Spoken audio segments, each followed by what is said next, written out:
The following program contains opinions, assumptions, and sentences that sound like facts. They're not! Any resemblance to truth, accuracy, or coherent thought is purely accidental. Everyone mentioned is fictional. Even if they're sitting in the room, they may sound real, 'Cause they are! but legally, they're not. Our sponsors almost certainly disagree with everything we say. They pay us to mention their products, not represent their morals or ours, assuming we have any. Ha! It's funny! If you buy their stuff and regret it, that's on capitalism. Not us! We recommend you don't listen, but if you do, You risk it all!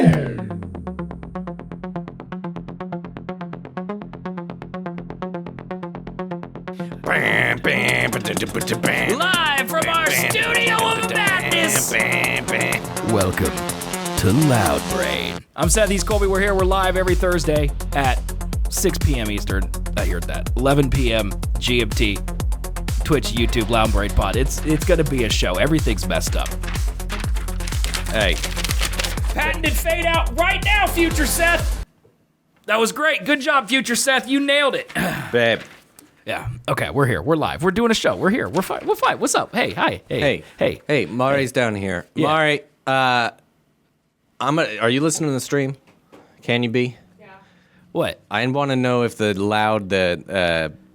me if this pops in your headphones. Don't pop. Ah! Jesus. Jeez. It's gonna pop in everyone's headphones. Wow. Did you hear noise? Like, okay, it was loud, One but more time. No. I'm talking loudly. Does that sound noisy?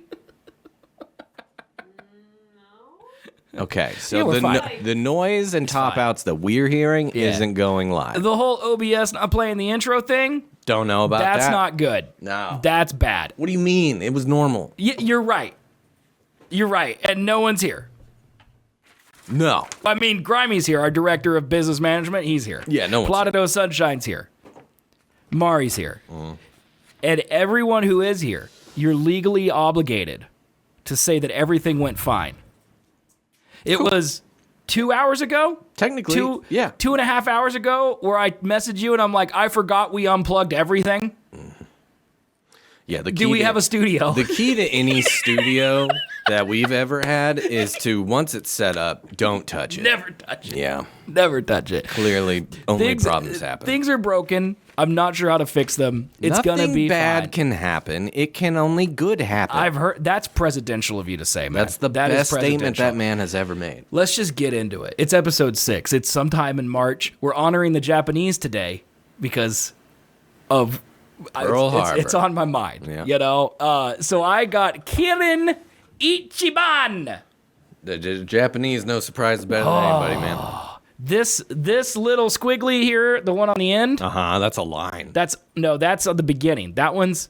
I don't know what that one is. It's just a line. It's you a don't line. know what the line is? I don't know what the line is. I mean, I assume it's ki, Don't K-I. you read right to left with Japanese? I don't know. You don't know that? I'm only learning one words at this point, man. You tell me you can't even read anything? Wait, no, you read like right to left. You sure? Yeah, but the sentences are in a different, or the words are in a different order than English. Am I thinking of Korean? So like, if I was like, that's, you know, that's you Colby's ticket. Read from right to left because that's how mangas are written. Well, the books might run that way. Yeah. But you read the words from. I read. That makes no sense. Dude, I don't have any idea. I'm 170 days in, It's and I gotta know go like this 5 way. words. I started a 3rd alphabet. Don't ever learn Japanese. That sounds It's miserable. a terrible idea. I don't want to do that. Let's drink their beer, though. I do want to drink. Yeah. I need a brew. We're trying Kirin Ichiban. brews. Let's crush some cans. custom care. Rent money. You do it. Give me a second, man. I need this. Hurry up! You have a other arm. Oh, buddy, that's good. Oh, buddy, that's good right there. What is it? Can you read Oh, anything buddy. that's on this? None of our commercials are gonna work. No. Oh no. We're gonna have to power through. Babe, I'm sorry. I also didn't start the clock. It's gonna be fine. I threw a can and I missed. It's gonna be fine. Threw a lid. It's gonna be fine. Bottle cap. So hey man, how's your week been? It's been good? Been good? Yeah. Thumbs up. Yeah. Thumbs up. Oh god, that is good. So as I was doing the prep for today's show, That's good. I was thinking about all the things that happened last week Yeah. We had a very eventful week from Thursday, Friday, Sunday. I forgot the Oscars happened. The Oscars, we did. Did you know that me and Mari did Hot Ones less than a week ago? No. Doesn't that feel like it was last month already? I went to my parents last night for my dad's birthday and told them about it because they asked me about it. Yeah. And I forgot that it happened in the course from last night to now. It doesn't feel like it's a week. No. Been in a week. Less than a week ago. Is long or short? We're saying long. It feels long. Feels longer than I feel like more time has passed in between the last show we did and this show we did. That's fair. But it's very strange. Yeah, it's a very strange occurrence. But we did do Hot Ones. I think I won, and I can say that because she can't refute it. Because I have a microphone and she's over there. I feel like she could yell though. Nope, I will edit it out. I have to edit this show, so there's nothing. This show is not going to be the standard one. I have to listen to this whole thing. Oh no. Go ahead, Maury. Hit me with your rebuttal. I'm going to put in whatever I want right there. Seth won. Totally won. Yes. Seth is a great man. I'm going to spend 3 hours going through her VODs and making one of those sentences. Seth is the best. He made the victory. I couldn't even say a sentence correctly just then. You made the victory. No, I mean, that makes sense. That's what you'll probably find. That's actually more accurate to what it will be than actually finding the full sentence that you need. Yeah, she'll never be like Seth. Seth, you're the best. Yeah, that's not going to be on her stream at any point in time. Yeah. But yeah, that was a thing. If you want to watch us eat hot wings, it's all up at my YouTube, which is Seth Can't Stop. The whole thing's there. It was delightful, mostly because I survived. You did. And not only did I survive, the next day was normal. Barely, though, because like there was definitely a point right in the middle where you were heavily considering being like, this is where I'm stopping. Yeah, before I got into the super hot ones, I was like, I should stop. I don't have to do this. Right. Like, I don't have to do this. Yeah, you know, like I felt that hesitation. There's not enough reason for me to do this. But then you went full bore in Conan world and then just went down the barrel. I went full in it, did it, and I don't have any regrets because I survived. And I would do it again. It was pretty fun, to be honest with you. It felt good. And you know what I did? I had a bag of spicy Funyuns this week. Yeah. The red hot Funyuns. Wasn't bad. And I was like, I'm tough. I'm man enough now for these Funyuns. Built up those tolerance. Exactly. For the spicy Funyuns. They were spicy. Have you gotten flaming hot Cheetos yet? Well, they were flaming hot Funyuns. Well, it's the same thing. It's just Funyuns. It's same taste, batter breath. You know, so that's, Funyuns arguably better, though. Yeah, and it did. I still want some more chicken wings. You can never have enough chicken wings. I threw out the rest. Well, I don't even. There weren't that many left. There weren't that. No, I think that there was a full like 10 rack left. That shocks me. 8 maybe.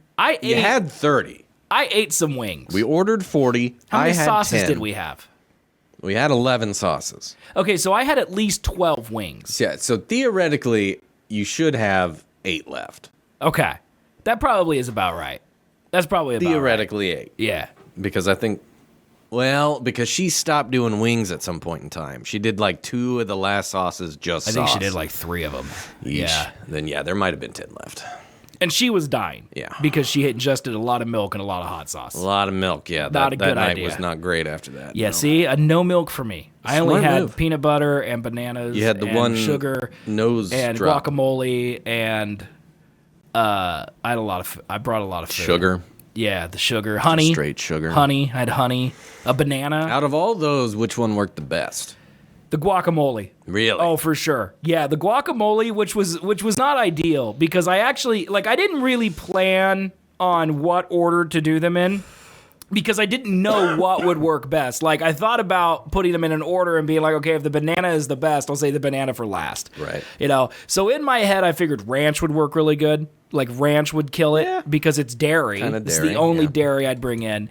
I thought that maybe the peanut butter would because in my mind, it sticks to the spice and pulls it off your tongue. The spice off exactly, the tongue. Exactly. So I thought about that. But in reality, I didn't know. And so I did the guacamole kind of early, and I should have saved it for the end. But honestly, I had to lick the guacamole out of the cup. And watching that back in a VOD, It's not a great look. Not a great look. Not a great look. You literally had tortillas, I think, the entire time. Dude, the tortillas worked good too. Actually, That's weird. The tortillas worked really good Who too. would think? What's the chances that just bread is like possibly the best thing to handle spice? It probably is not. I mean, based on the quality of the tortillas, it's probably a good idea. Yeah. Interesting. I've Yeah. never seen that. I've watched a lot of hot ones. Honey worked I've too. seen a lot of stuff. Honey worked too. Honey was good too. But yeah, I'm glad I survived. And honestly, it made me feel like a man. Everyone asked me how'd I do. I'm like, I beat it. And they all look at me like, wow, can't believe it. Which I think is actually insulting, but I take it as a compliment. Right. Because they look at me and go, this guy can't eat sausage. I didn't even do one. Well, nor should you. No. Nor should I'm you. Good. And I told him if we got to 50 subs on YouTube, you would do one. And I think we got like 3 new subs. So you're safe. And you knew that when you made the bet. I did. And Yeah, I knew I it too, which is why I made it high, because I don't want you to suffer. I don't want to do it. Yeah. Because you're not like me. Like the suffering for entertainment, the entertainment cancels out the suffering for me. Like if I get done, I'm like, good show, the suffering was worth it. You just suffer. Yeah. You don't really, I mean, I don't want to say you don't care, but you don't care. No. You just don't want to It's suffer. it's more the focus on the fact that I'm experiencing this and I can't stop experiencing Yeah. it until it stops, and that bugs. That irks Like me. if someone gave me the choice and they're like, you either do good show but you're in immense pain, or you do bad show but no pain, I would choose immense pain good show. You would choose no pain bad show. I would choose immense pain if it only lasted the duration of the show. 2 hours? Yeah. It's too long. But like as soon as we end stream, it just stops. If that doesn't happen, yeah, no, I'm not doing that. The hot ones, I had burning mouth from the last wing because I did 2 at the end. Because I think I missed one, but I'm not totally sure. I don't think you did. I don't think I did either, but I might have because I counted not enough wings. And that one lasted until about halfway the ride home. It felt like I burnt my tongue. But That was the last dab one, or yeah, was that the last dab and the ghost pepper one? Yeah, the ghost pepper one. Those two lingered for a bit. I can tell you about the spiciest thing that I've ever eaten. Okay. Which has steered me away from ever wanting to try spice things ever again. Yeah. I was living at my buddy's house, and he was really into smoking things. So Okay. he was smoking brisket, he was smoking corn, potatoes, all Sounds different amazing. types of meat. It was really good. I bet it was. So there was one night, a bunch of us were eating, he was cooking, Okay. and he brought out these wrapped tinfoil, the smoked corn on the cob. It looked great. I bit into that, and it was so good. Okay. So good. So I'm working down, you know how you start just on a row. Right. Right, and you work down that Yeah. row, and then you... Yeah. Right. Yeah, it's So like I get it's like a typewriter. right. I get about 30% into that one row. Okay. And I'm like, this is kind of Kicking and getting. spicy a little bit. And then by 50%, I was like, this is almost too spicy. And then I took one more bite and was like, I don't think I can do this. This is hurting. Mm-hmm. And then it proceeded to hurt. Yeah. And get worse for the next 20 minutes. Yeah. It was not a sauce of any kind. It was a rub. Why'd he do this to you? Don't know. I don't think he exactly knew what he was doing. Did he do it to everyone? Yes. Okay. Every single person that ate that corn was suffering. So me and like 2 other dudes were suffering. Kirk drank a gallon of milk, I'm pretty sure. It was rough. It was a made rub. Okay. He made it, put a death skull on top of the can, and still decided to use it. Okay. And afterwards, he labeled it death spice, do not use. Okay. And still kept it. Why does he throw it away? It's know. not something he needs to keep. I don't know. Just for his enemies. That was the hottest thing I've ever eaten. The funniest thing, other than this Hot Ones challenge that you did that I've seen someone else eat, was also Kirk. He was bet $100 Yeah. to eat the 1 chip challenge. Oh, those things are really hot from what I hear. He ate it Did he die? and proceeded to die for 30 minutes. Yeah. Again, drank a gallon of milk. Yeah, I hear that. I hear that the 1 chip. Didn't they cancel that? Like get rid of it because it hope. killed people? It should. Like- It looked like it was. Well, like I think it was. You're supposed to take like a little bite. I think he you ate know? the whole chip. And yeah, I think that's what people did, and then they passed away because it was too powerful. Yeah. Yeah. No, fuck that. Yeah. Anybody who chooses to do spice, It did make me wonder what's wrong with some people. Like my brother-in-law is that way, where he loves spice, and I don't know why. Or just Sean Evans in general. Yeah, that guy. Man has to do it every week. He does it for a paycheck at least. My brother-in-law does it because it's Tuesday. Like, there's just no reason. It's wild. Like, some of those had good flavor. Like, one of them, it was right before the mango one, so it wasn't like the super hot one, but it wasn't super There cool. were two mango ones. One was on the smaller scale and one was on the higher scale. Mine was probably the smaller. I think it was like the third. I think she also said the mango on the smaller scale tasted pretty good. Yeah, it was like the third or the fourth one we did, and that one was like, this one has a good kick, and it has a good flavor. This is the one that I like. And then from then, it's just, why are we burning our tongues? Like, it's some type of weird 50 Shades of Grey thing where people are like, you know what I want to do tonight? Yeah. I feel like my tongue is burning. BD Spice Sim, Yeah, man. don't want it. Don't know why people are doing it. It was fun for me. I bet. Oh, no, I was having a grand old time. I'm so happy for you, man. That setup was dope. Yeah. I do like It the did look producer great. It did and look like great. I think the multicam added a little bit to it. Should we get Matthew here to run our cameras? She offered to do it too, but I don't want to necessarily less funny for me. put it on her to do, and I don't want Matthew to know where I live. Yeah, but that's why it's funny for me. No, I hate that. If that's why it's funny. I would need, you know what? If we do that, tell him this. Yeah. If we do that, I'm gonna pay for a dog trainer. Okay. And I'm going to feed him specifically pictures of Matthew. Okay. And be like, bite this man's balls. I do like that. You know, another thing we could do that would be really funny is, like, eventually you're going to move, right? Yeah, like, hopefully. We could get him in here like 2 months before that happens. Not tell him that you're planning on moving. Get him in here, get him excited, get him used to it, and then we move and we just don't tell him. And then we're like, where you at? Yeah. Or we just don't ever talk to him again. No, we text him on show day and be like, where are you? Yeah, we need you here. He's like, what do you mean I'm here? Let me in. And he's just he's at another person's house now. That'd be pretty good. That would be funny. We could do that too. That's a long con. Mm-hmm. So and then in the 2 weeks it takes us to text a new address, we could train Kira to bite his balls. And then he shows up at the new house and Kira just right. I was this close. Right after we got done filming Hot Ones, I was this close to buying 3 cameras on Amazon for $200. Too much money, man. 3 for $200? Too much money. That's not that bad. They're going to be terrible quality. No, they're the overall pick of 4K webcams on Amazon. Sure, they're great then, man. Yeah. If Bezos says, we just need to get 2 more of those. I guarantee it's better than that. I doubt it. I guarantee it is. Too much work. This now looks I gotta do fine. it. This looks fine. Also, we broke it. Let's fix it before we break it again. You know? Well, it's too much work. Fair. At some point, this show doesn't need to look that good. I think you are correct. There is a hope that the more we make it look good, the more popular it will be. Yeah. And I feel like that hasn't tracked. That's not true. There's not historical evidence for that. I don't think that's true. No. Yeah, because it looks better now. Maybe we should get in contact with Netflix. Dude, how do people get their podcasts They on have Netflix? podcasts on Netflix. I know. How do they do I that? watched one last night. It was bad. And it looked bad. It looked fine, but it was boring as shit. I guess I should Both say that. hosts did not want to be there. Yeah? They did not.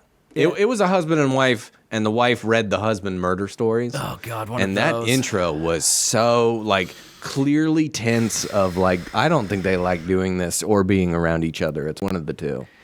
I remember scrolling through podcast. I probably did this a couple weeks ago, like, because I was like, Netflix has podcasts, who's on here? And I remember scrolling through them, and I remember 2 things. One, I was enraged because there's an F1 podcast, and it's the only one that didn't show a preview on Hover, and I wasn't going to click it to play it. And I was mad about that. And then 2, how many of the sets look exactly the same? A lot of them look just slight variations of a chair with a microphone or with a neon light or a weird plant or some abstract Bauhaus It's art. it's always a very unique, probably uncomfortable looking chair. It's Shure microphones. It's a neon sign. It's a dark background. Yep. And then, like, there's either a plant or a bookshelf or Yep. both. Yeah. And that's about it. Yeah. No one has this custom-made desk. Yeah, very, very few people. No one is using microphones that they bought in 2008. Hey, man, they still sound good. They do sound good. They sound good enough. No one listening to How podcasts. did I buy this? No one listening to podcasts is an audiophile. No one is. No, I am.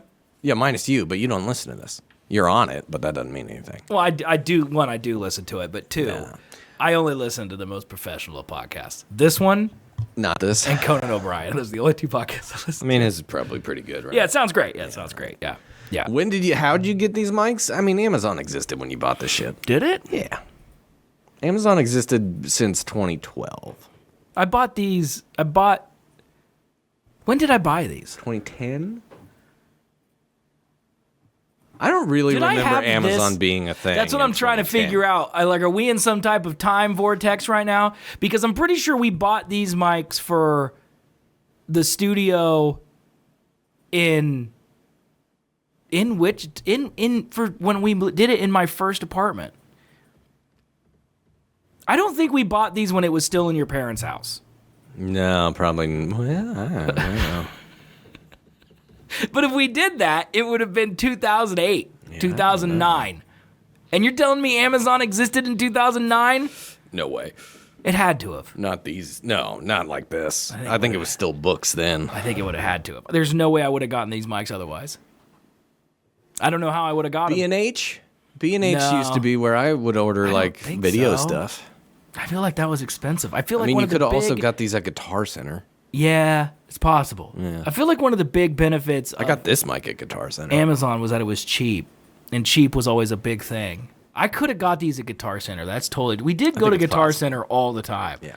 We used to go there all the time. Because that's a Behringer, right? Yeah. Yeah, you're a big sloot for Behringer. Because you like their headphones, too. Their headphones were great. First of all, Behringer has the difference in quality between this $40 Behringer microphone and the $200 Shure I have at my house is barely noticeable.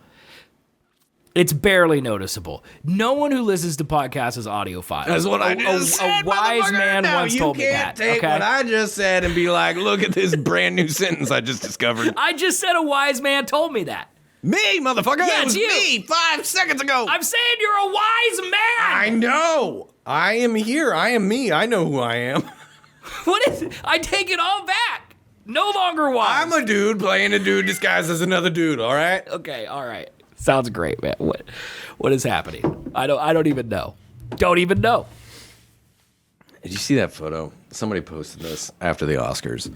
It was like, I'm so glad to see all these black actors together, and it's an old meme, but it's like Don Cheadle, Sam Jackson, Anthony Mackie, Will Smith, and then in the background is Robert Downey Jr. Kirk Lazarus, man. It's Kirk Lazarus. So good. Yeah. Hey, speaking of kind which, of racist. But speaking of black, look at our shirts. We mesh with the background. We are one. Look at our merch. We are one. All left chests, all full backs. Yep. Look at that full back. Look how big it is. It's very large. You advertise that you like your brain loud all the time. It's a loud brain, dude. People are going to be like, what's loud about your brain? And then you can be like, it's a fucking dumb podcast I listen to. It's one of them. Yep. And then they're going to judge you. Yes. But they were doing that anyway. I kind of want the shirt. Yeah, and they were doing that anyway. Like, if you tell people... Let's see your back. I haven't seen it printed yet. Here, let me see it. Let me see the back. I don't think camera can see the back. Oh, that's pretty fucking sick, though. Can camera see it? Yeah, they can kind of see it. Yeah, you're pretty good right there. Yeah, you're good. No, don't do that. Your headphone's going to get twisted now. Now it's too far. Yeah. If you play Marathon, that shirt's for you. Yeah, and I do. Okay, let's get into it. You said the word. Oscar time! No. Oh. Marathon. Not the other thing that we did this week. What are you doing this weekend? Are you busy? Because according to her Discord, you're well, I don't know if you're included in her busyness this weekend. Probably, yeah. Okay. Is he busy this weekend, Mari? Yes. Okay. What am I doing? Which days? Saturday. Okay. So Sunday. Tomorrow and Sunday. You're busy tomorrow? No, tomorrow and Sunday. Oh, for Marathon. Marathon. So Marathon's got Ranked coming out this weekend. I don't like that. And it's got Cryo Archive coming out this weekend. I also don't like that. Which I think are both scarier than Ranked. So here's my question to you. Because Aaron and I, we want to go pro. Do you want to join us on our journey of pro? No, I'm going to bring you down. See, we're not worried about you bringing us down. What we want is effort. Are you willing? I try every time. every time. Maybe not the 30th drop. Probably not then, because I think my brain's a little fried from looking at pixels. I get that. But I try every time. So you are willing. Just bad at it. So you are willing. I like the game. Me and Aaron want to form a team. Like we want to grind ranked and get good. Okay. Now I think we're probably gonna be silver. Maybe bronze 1. Well, silver's higher than bronze. Right. You start in bronze 3, 2, 1, silver 3, 2, 1, and then it goes to gold. And I think there's 2 more after that. So I'm hoping we get 1 rank above where we are. You know what I mean? But it's only on the weekends, which I don't understand. It's such a stupid Bungie thing. Ranked is only on the weekends? And so is Cryo Archive. It's only on the weekends. It's Friday, Saturday, Sunday, and I probably if it's like Destiny, it's Friday, Saturday, Sunday, Monday. Interesting. It's stupid. Dude, why? This is going to drive away all of our listeners. Okay, but I got to tell you how dumb this is. But in order to tell you, I have to tell you about Trials of Osiris. Do you know Trials of Osiris? I know the word, and I know it's from Destiny. So in Destiny, they have Trials of Osiris. It is the pinnacle of their multiplayer. Okay, it's 3v3 elimination. So you die, you can be rezzed by your teammate, but you don't respawn. And then once all 3 people on your team is dead, you're dead. Your team loses best of 5 rounds. The whole point of Trials is to go flawless and win 7 games in a row and then visit the lighthouse. That's not important. What's important about Trials is that every week, Friday, Saturday, Sunday, Monday, there's one map that you can play Trials on. And you go to one character and you buy a lighthouse passage. You buy a key. So it's not free to do. You have to play the game in order to buy it. And then with that passage, you can queue into Trials of Osiris. In Marathon's ranked system, you have to buy a key, and then with that key, you play on one map over Friday, Saturday, Sunday, and then that is their ranked experience. Besides the whole 3v3 elimination thing, which is still kind of it is in the just game, more. You just don't have to go flawless. It's like they want Trials to happen so bad, but it's never going to happen. And now they're bringing it into Marathon. And Marathon is more popular than Destiny. And so everyone's like, Bungie, stop doing this weekend stuff. Because some of us work the weekends. Like, there are people out there who, like, don't work during the week and work during the weekends, you know? Yeah. And now they're just never going to be able to play Cryo Archive. Anyone that works at a restaurant or a bar. Like, ranked, you could make an argument, okay, sure, run ranked only certain periods of the week. But they're holding an entire map hostage for just the weekend? There's got to be a reason, right? Yeah, they're stupid. No, that makes sense in their stupid brains. Yes. What's the reason that makes sense to them? They think there is a reason for them. I don't know what that reason is, but it's a stupid reason. Just make it available all the time. Is it server shit? No, they're just dumb. That's weird. Bungie loves FOMO. They like, oh, you missed it. Oh, sorry. Yeah, that kind of makes sense. And like, I just don't know why it has to come into Marathon at all. But anyway, that was a side tangent to say, are we going to play some Cryo Archive and some Rank this weekend?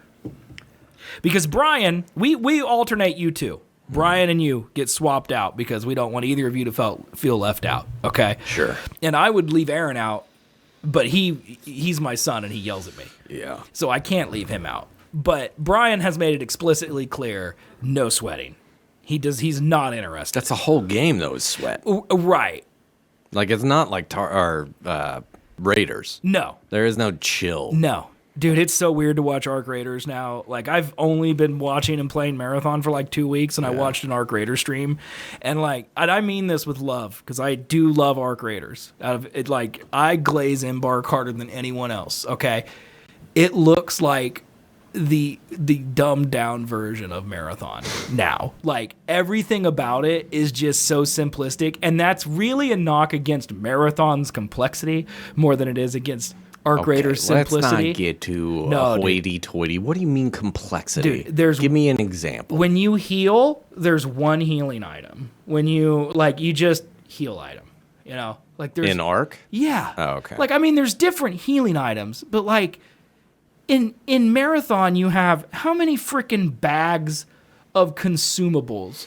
There's a lot of consumables. One could argue that is bullshit. In Arc Raiders, when you loot a container, you have your inventory here, and you have the inventory of the container here. And in Marathon, you have the two inventories, but you also have a picture of your guy for some reason. You have like 30 abilities on the screen. There's a lot going on at all times. It's like you need a PhD to figure out Marathon.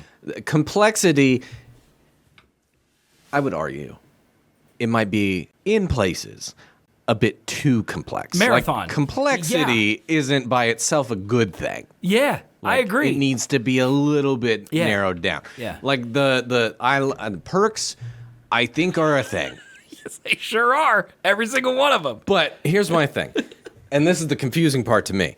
If you want to know what a thing does, right? Yeah. You read the text description of the thing that it does. Correct. But in Marathon, specifically, yeah, text thing really doesn't matter what that is. It's actually the stats under the text thing that matters. Because there's one that can give you like better melee. Right. But you don't really melee all that often. Right. Well, you probably should. I know what you mean. But but then under it, it's like also your agility goes up like 20 points. Right. Like that's a major perk. Right.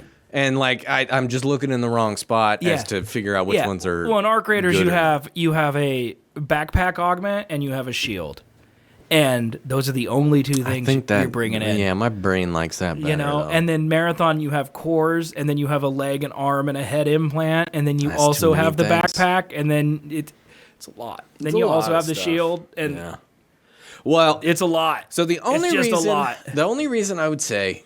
It's a double-edged sword, because if you want to really grind and really sweat, you can get into it and figure out like, oh man, I know if I pop like a cardio kick right before this, or like a fucking any of the consumables right before this, maybe I can operate the confrontation in a specific way. You'll have a little bit of a skill difference, to where it's like there is strategy that goes into it. Correct. And so that's really good for people who want to do that. Yes. It's really bad for people who aren't doing that. Well, I'm struggling with it with Marathon, because it's the reason I like Marathon better than Arc Raiders is because your loot matters in Marathon. Like in Arc Raiders, everyone runs the same shield, everyone runs the same augment.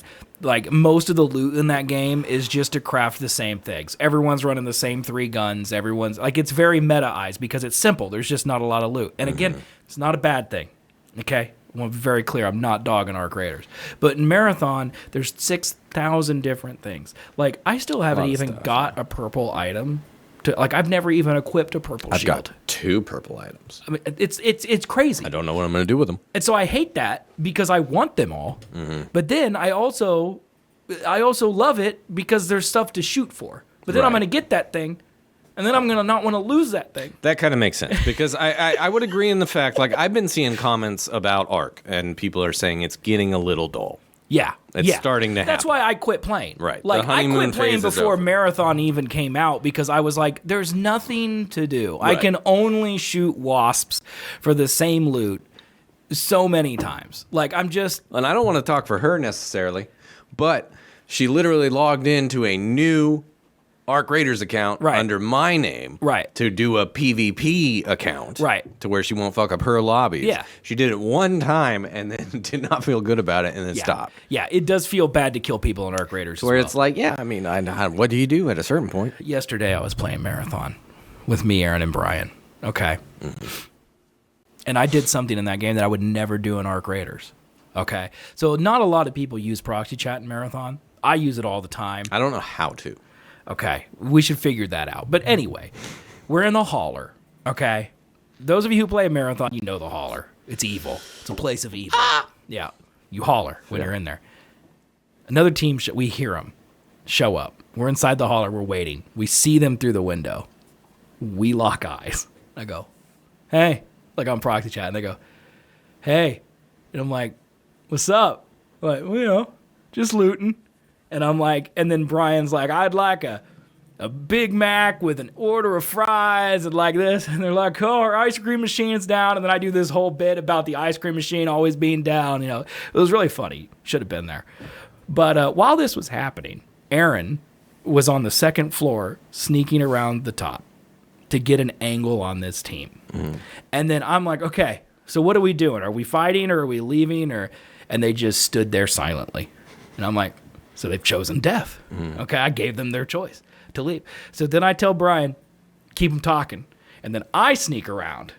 And me and Aaron just gun down this team. And the only thing I hear them say is, that's not cool, man, as we're gunning them down. And then they had the best loot. Like, and it's like, I would never do that in Arc Raiders. I'd feel terrible. But in Marathon, it's like, sorry, bro. That's not great. I gave them the choice. That's not great. I mean, they did not respond. You are right. I mean, Aaron literally yelled at them, leave this place. Yeah. So, you know, it's like, they want to fight the big dog. They're gonna get bit. You know what I mean? Is it going to be a problem for y'all if you're wanting to sweat and I say that I'm down to sweat, that I'm on a controller and playing on PS5? No, because Aaron's on a controller. He is? Yeah. Oh, okay. Yeah. I'm the only one mouse and keyboard. It's built for mouse and keyboard though. There's so much extraction analog shooters stick. So built for mouse and keyboard. I think Aaron, when he plays at my house, because he plays on a PC at my house, he plays on PS5 at his mother's house. But I think he hybrids it at my house, where he will play with the controller, and then as soon as he goes in inventory, mouse, and then he goes back to controller. Yeah, that makes sense. But yeah, I don't know how you do that with a controller. It's not fun. It's painful. Really. Yeah. Like I'll watch like people who play Arc on controller, and I'm just like, wow, that looting looks. Like you're just clicking and drag, like click to move. And I'm just like, well, thank God. Okay, so Marathon does do a lot of things that I think all extraction shooters should adopt, which is just auto sort your inventory, the auto sell and the auto vault. Auto sell, God. Yeah, it's incredible. Yes, it's a quality of life thing. The auto heal, determining the smart heal is so good. Minus certain times. Yeah, like the time I hate it is when you're doing a free loadout. Yeah. And you have real shit heals, you have real shit shield. Yeah. It will make you use all 3 of your heals first before it switches to shield. Yeah. And I'm like, I feel like that's not right. I don't. I just trust the smart heal, man. But then that's me thinking that shield's more important than heals, which I don't think it is. I don't know. Yeah. I don't know. I just trust the heals. Right. I just trust the smarts. That's all I do. Hey Taylor, how you doing? And yeah, I'm a monster in Arc Raiders as well. But I just don't want to kill innocents, you know? Like... No one's innocent in Marathon. Everybody's there just to... Well, and we gave that team a chance to leave. Yeah. You know? That's better than not. But like in Arc Raiders, people are going to take out a flute and they're going to start dancing. Like it's a whole different vibe than we're a killing machine on a hostile planet. Do you think... now, that's very interesting because like me and her have talked about this several times where I'm like, it's almost like an RPG kind of situation. Arc Raiders? Yeah. Yes, it is. I agree. To where it's like, do you think it was a purposeful decision on Bungie's part to not do a bunch of emotes and stuff to make it like that? I do think so. I think Arc Raiders started as PvE. Like Arc Raiders, like one of the reasons it clicked with me is it was very Destiny-esque. You feel like you're in a shared world fighting big, larger than life enemies with people. Okay. Like that clicked with me. Right. And you can tell that's how they originally designed the game. And then it got boring like Destiny does. Because you can only do that so much, and so then they introduced the hostile environment of PvP, and then it became an extraction shooter. And I think you can feel that when you play Arc Raiders, that it's more friendly than it is dangerous. Yeah. I think for almost everyone. And then Marathon's the opposite of that. I think that's why I'm so interested to try out Cryo Archive, because like it's a PvE map. Like apparently the enemies there are crazy. I don't know if you've seen the stuff I sent to you in Discord. I haven't looked at it yet. One of the bounties is to kill 100 robots in a single run. Wow. So the fact that there's even 100 robots to kill is absurd. Yeah. There's a boss, like the Fit, the compiler. That dude literally made me, he just made me poo my pants at the end of that trailer. Did you watch that trailer? Because the last 5 seconds, he's like, and then he rushes to the screen. I fell over in my chair at work. Scared me. I don't know. Wait, like the game reveal trailer? Yeah. No, the one I sent you like 2 hours ago. No, I hadn't seen that one. Dude, it's so good. Oh, man. You'll have to watch it. All right. You'll have to watch it. It's super good. I mean, okay, so you're telling me Cryo Archive is only PvE? No. There's runners. How many runners do you think are going to be in that? It is from the description, it sounds like there is a pronged structure that leads to a middle area. And I believe that every team's going to start at the end of a prong, and you have to solve puzzles, loot, and kill your way to the middle where the best loot is. Okay. And then once you make it to the middle, you can go down another prong, and it's just one floor, one deck of the marathon. So as the season progresses, they're going to slowly introduce new levels to the Cryo archive. Just make it harder. Which is sick. But yet you need a $5,000 minimum loadout to even go in. So you can't go with a free kit. You have to bring $5,000 worth of stuff, and you have to play as a trio. You can't play anything less than 3 people. Interesting. So it is the end game. Well, yeah, level. because this is what I'm thinking, is like the most pissed I think I possibly will ever be is if we make it through 100 robots and a boss with a $5,000 kit and then encounter a team of 3 and then lose everything because we lost to them. And that's why, and see, I don't get mad if we lose if we do our best. Like, if I get in there and, like, we try our hardest or I try my hardest and I just get outplayed, that's a skill issue for me. I don't get mad because bad. If I go in there and Aaron is in this room not caring that we're about to have a fight, that makes me mad. Yeah. So I just need, and, like, I don't need to always be sweating. We just need to make the decision, this is a sweat run. We're all going to lock in for this run, realize, and we don't have to do it back to back to back to back. I think, well, one, there needs to be communication beforehand, because, like, you and Aaron have been playing together and doing shit like this game for a while, to where I feel like it's probably... It's probably kind of like, I mean, other than the statement lock in, that kind of hones you in on what you both should just do. Well, and I say it all the time. I don't know that. I say it all the time. We need to be like, all right, if we're approaching a door, whoever's first keeps going straight, or they move in and then the next person goes straight. Like, we need to do military Well, and Aaron drills. and I, we've done that before. So when we played Apex Legends back in the day, we played pretty seriously. But we never had a person, a third, who really wanted to take it that seriously. Yeah. And, like, because it's literally, it's gonna be like a team. We're gonna lose, we're gonna win, it's gonna be intense, we're gonna be competitive, but we're going to play as a team. Like, that's the whole point. And you can't just have someone come in and out. And Brian, that's why Brian doesn't want to do it, because he wants to err on fun more than competitiveness. Yeah. Totally fine. And Aaron and I want to do that very often too. Sometimes we just want to have fun. We don't want to compete. But if we really want to explore Cryo Archive, see all the lore, see all the environmental storytelling and everything that I love about the marathon environment, we have to actually play seriously in order to win. Yeah. And it's gonna be crazy. Well, my thing is, like, I think I am competitive. Yeah. Because, like, whenever I don't put myself in a lot of positions to be competitive in, because I don't necessarily love that feeling. But, like, in any of these games, if we lose, I'm not happy about it. Same. Like, I'm trying. Like, it's not like, well, shucks, you know. It's like, I wanted to win that. Yeah.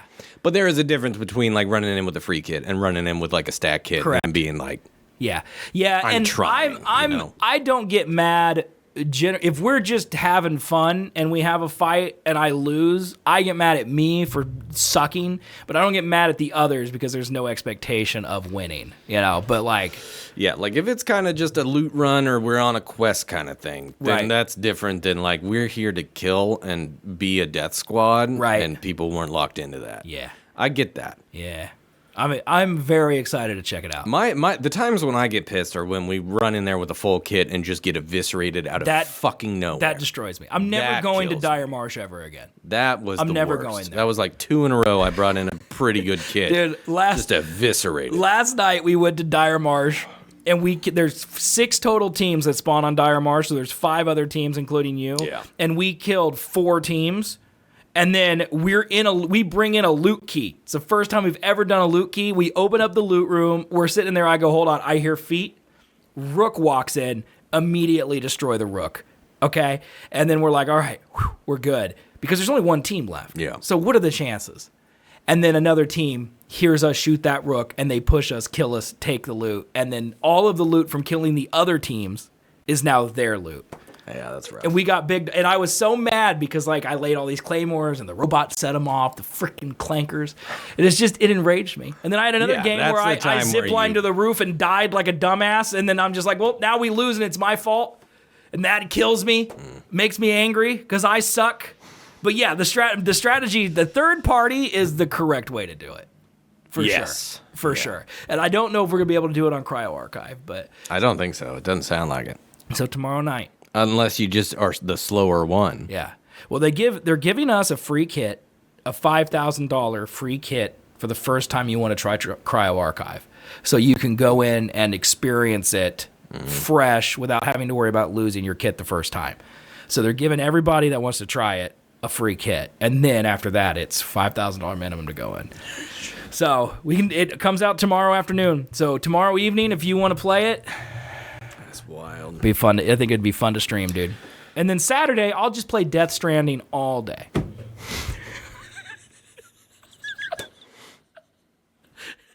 Nah, yeah, I've been itching.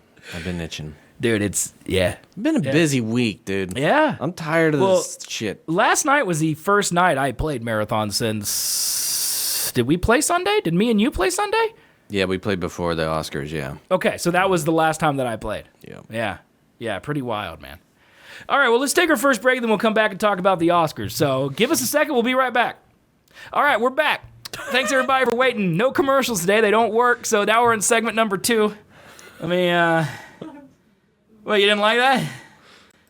Oh, no, just walk in front of it. You're fine. It's gonna be fine. It's all good. Hold on and do it again. Oh, what? The break? Just walk in front of the camera. You know what? Let's just take a break. This is into our second segment. Let's go on to segment 3. All right, here we go. Segment 3. Are you going to dance or what's happening? Are you going across? Oh, yeah. Yeah, all right, good night. Yeah. This is our commercial.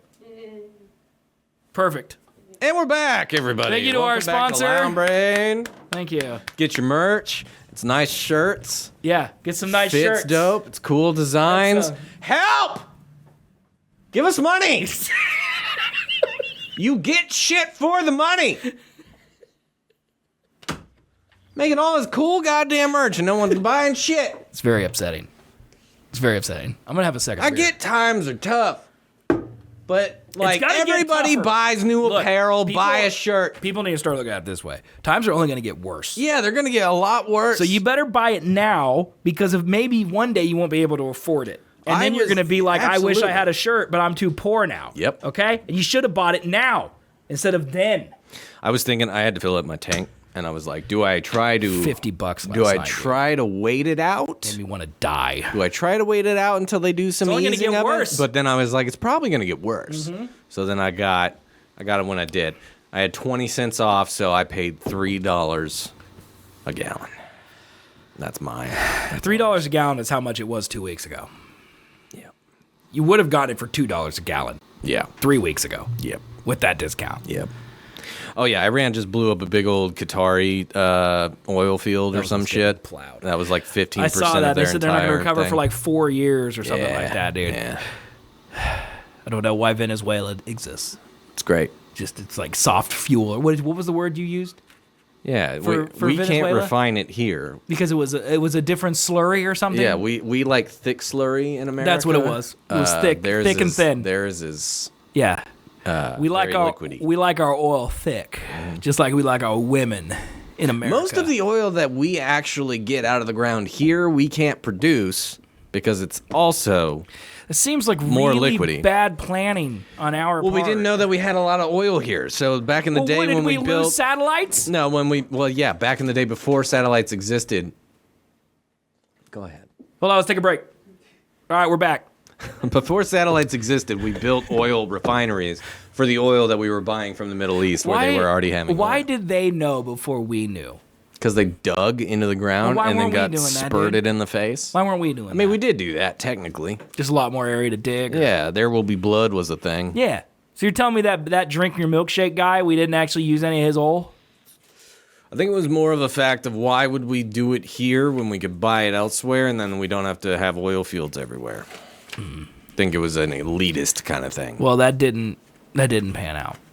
Not great. It's not great. Yeah, because like I mean, they've talked about that several times. It's like Trump's whole thing is drill, baby, drill. He says it all the fucking time. Yeah. And so he wants more local oil production, as in drilling here. So was like Halliburton back in the day selling to other countries? Yeah. So anything that we would drill here, we sell to other places that can handle that kind of processing, mainly Europe and stuff like that. Okay. They already built the investment of the oil refinery after you get the oil out of the ground.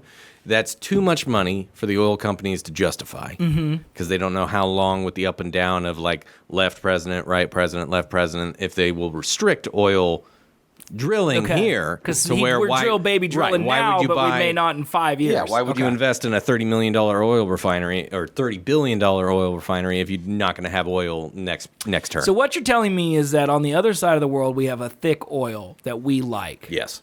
But underneath our feet, we have a thin oil that we hate. But then on the other side of the world, the thin oil people love our oil. Yep. So we're just doing this with our oils. Yep.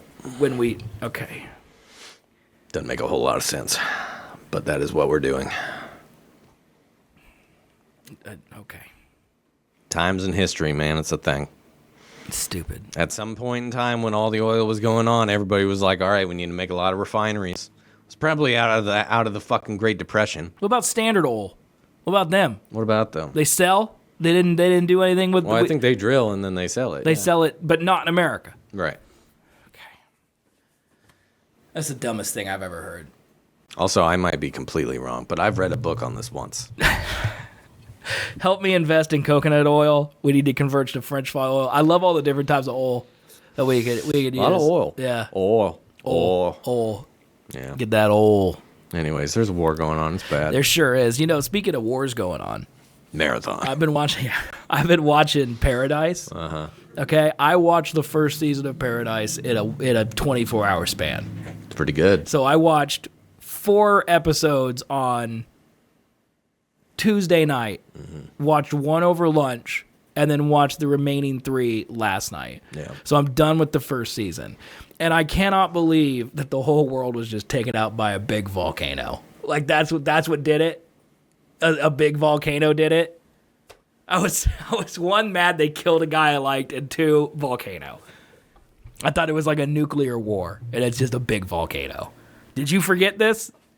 Did you? I thought you liked this show. Huh? Paradise. Is a big volcano? Yeah, big volcano did this. When did you find that out? Episode 7. Nuh-uh. Yeah. It's like I clearly do not remember this. It's literally it's probably the best episode of the show. And it's one of the highest rated episodes of TV in existence. That episode. What the fuck? Where the volcano explodes and they have to evacuate. It's called The Day. It's episode 7 of 8.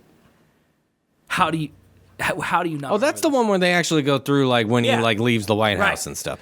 That's not it's not a volcano. It's a volcano. No, it's not. It's a huge volcano in Antarctica that causes a tsunami. And the tsunami wipes everybody out, then the volcano causes like a nuclear winter. Or a whatever you call it. It's not nuclear, but you know what I mean. Okay, I kind of remember. That's literally what happens. But they do shoot nukes. Yeah, they do. Yeah. Yeah, okay. There is nukes going off. Right. Yeah, but they theoretically disabled them. Right, because that was the whole decision of the day was whether or not to do the EMP thing. Correct, and I haven't gotten to the part where if it worked or not, because I just finished the first season. But apparently there's like 6 episodes of the next season. Yeah, so no, I'm considering just not editing 2. this show and just watching that instead tonight. You could do that. No, I need to edit the show. You know, they nuked a volcano. Exactly. What's up, Hoth? Yeah. I do. I kind of remember Tsunami Wave and shit. Yeah. Yeah, a little bit. It's a good show, though. The day is really good. It's very I remember that was my favorite episode as well. I like the idea of you being like, I don't know. I could be a whole thing of just made up bullshit, but it felt legitimate of what would literally happen in a catastrophe like situation. Yeah, I think all the billionaires will live in a bunker. I do think that'll happen. Well, and like how the president leaves and the secret security and all that shit. Like that was cool. I'm not sure about the whole live in a mountain in a dome though. No? I'm not sure about that. No dome? I don't feel like it would work as good as they think it does. The sphere exists. So like, what do you yeah, mean? but like they have like bars and restaurants and grocery stores and like I just don't feel like there's enough employees. Like there's not. Oh, that's good. I watched the whole show and I'm just like, who are the pores stocking the shelves at the grocery store? And then I'm like, how did these pores get selected to be there? Like, how did they get Mark Zuckerberg's cousin to agree to be the librarian? Okay. You know what I mean? Well, that kind of ruins it for me. Here you go. You ready? Yeah, I'm ready. All right. Ready. Palantir exists. Okay. Social media companies have existed for a while. True. You don't think that it's possible to run an AI algorithm to determine what people in American society are going to be the sheep that would just fall in line and be like, oh, I'm just grateful to be alive. I'll stock shelves all day. I don't care. I don't know, man. Like, you don't think I'm telling you, like, they would develop a aggressive profile, and whatever the lowest rating is, those are the people that get to come. Okay. That's my I could see that happening. Yeah. Could see that happening. By the way, did you see that the guy from Palantir is doing like some type of offsite conference right now on the Antichrist? What? Wait, which one? Teal? Teal, yep. Yeah, well, yeah, okay. Yeah. I thought it was the other guy. What's the other guy? Well, because Teal's an investor, but there's the CEO of Palantir, and that's a whole other weird motherfucker. I only hear about Peter Thiel. Nah, that dude is a weird guy. Great. I really respect And technically, Palantir is a tool right. owned by the company Anduril. Are you Which kidding me? Anduril is the CEO Is of Anduril. it just all Lord of the Rings weird guy. references? Yes, this guy is highly obsessed with Lord of the Rings. I mean, it's great branding. yeah. Like, that's literally the Palantir, ball. you telling me? It's a great brand. It's pretty good. It's a great brand, dude. It's a great brand. But yeah, that's my theory. That's how you get the people that would work the shit jobs, because all they're thinking is, oh God, I'm glad I'm not dead in a volcano. I can see that. Chat's talking about the Spider-Man trailer. You want to change gears and talk about that? Yeah, sure. Punisher's in it. Yeah. That's all I needed. There's a rumor that Daredevil is as well. Charlie Cox came out today and said he's not in it. Yeah, no way. But he also was saying that before the last Spider-Man movie that he was in. Mm-hmm. Yeah. But Charlie Cox is also really butthurt because he said he went to a theater to watch it, like in disguise or whatever, and no one cheered when Daredevil showed up. But he said it hurt his feelings. Yeah, because no one knows Charlie Cox. They know Daredevil. Whatever. Matt Murdock? No one knows who Matt Murdock is. They definitely have Daredevil enemies in it. Like the Hand. All the ninjas, that's a Daredevil bad guy. Oh, yeah. No, I've already Punisher's seen in it. so many people of the last scene where, he's like, flying through the he's air. flying and he's like, there's clearly this thing that they did Yep. with the No Way Home where they just edited people I've out. seen a lot of people say that he's going to have multiple arms. That like he's mutating into an actual spider, and he's going to have multiple arms and organic webs. No shot. Okay, seen so that. here's the two What do you mean theories. no shot? It could No shot. happen. No fucking shot. Here's two theories I got. It's either he develops real slingers like Tobey Maguire, Okay. or Miles Morales is also in it. Chat is saying he's becoming Man Spider. No shot. Creepy shit. Fucking hell. That is a movie. Trick. Everything's broke. We'll fix it later. That is a movie. Man Did you ever Spider? see that Man Spider movie? I saw Danny DeVito and It's Always Sunny. No, there's a Don't movie. say I went as Spider-Man. I wasn't Spider-Man. I was the Man Spider. There is literally a horror movie about a guy becoming Spider-Man, but it's not like the comics. He turns into a spider where his asshole shoots webs and he grows arms and a bunch of eyes. Like, it's a horror movie. It's a body horror movie. It's weird as shit. Dude, be honest. If I got bit by a spider and I was mutating into a spider, okay, and like this was really happening to me where I was slowly becoming an insect, and then I told you I'm shooting webs out of my asshole, would you laugh a little bit? Yeah. Or would you be concerned because I'm turning into a spider? Both. I would eventually step on you, don't get me wrong, but like for a time it would be pretty funny. I think if I turned into a spider, I'm the same size. Right?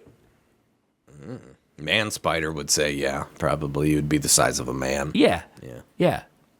So would my web thickness be the circumference of my butthole?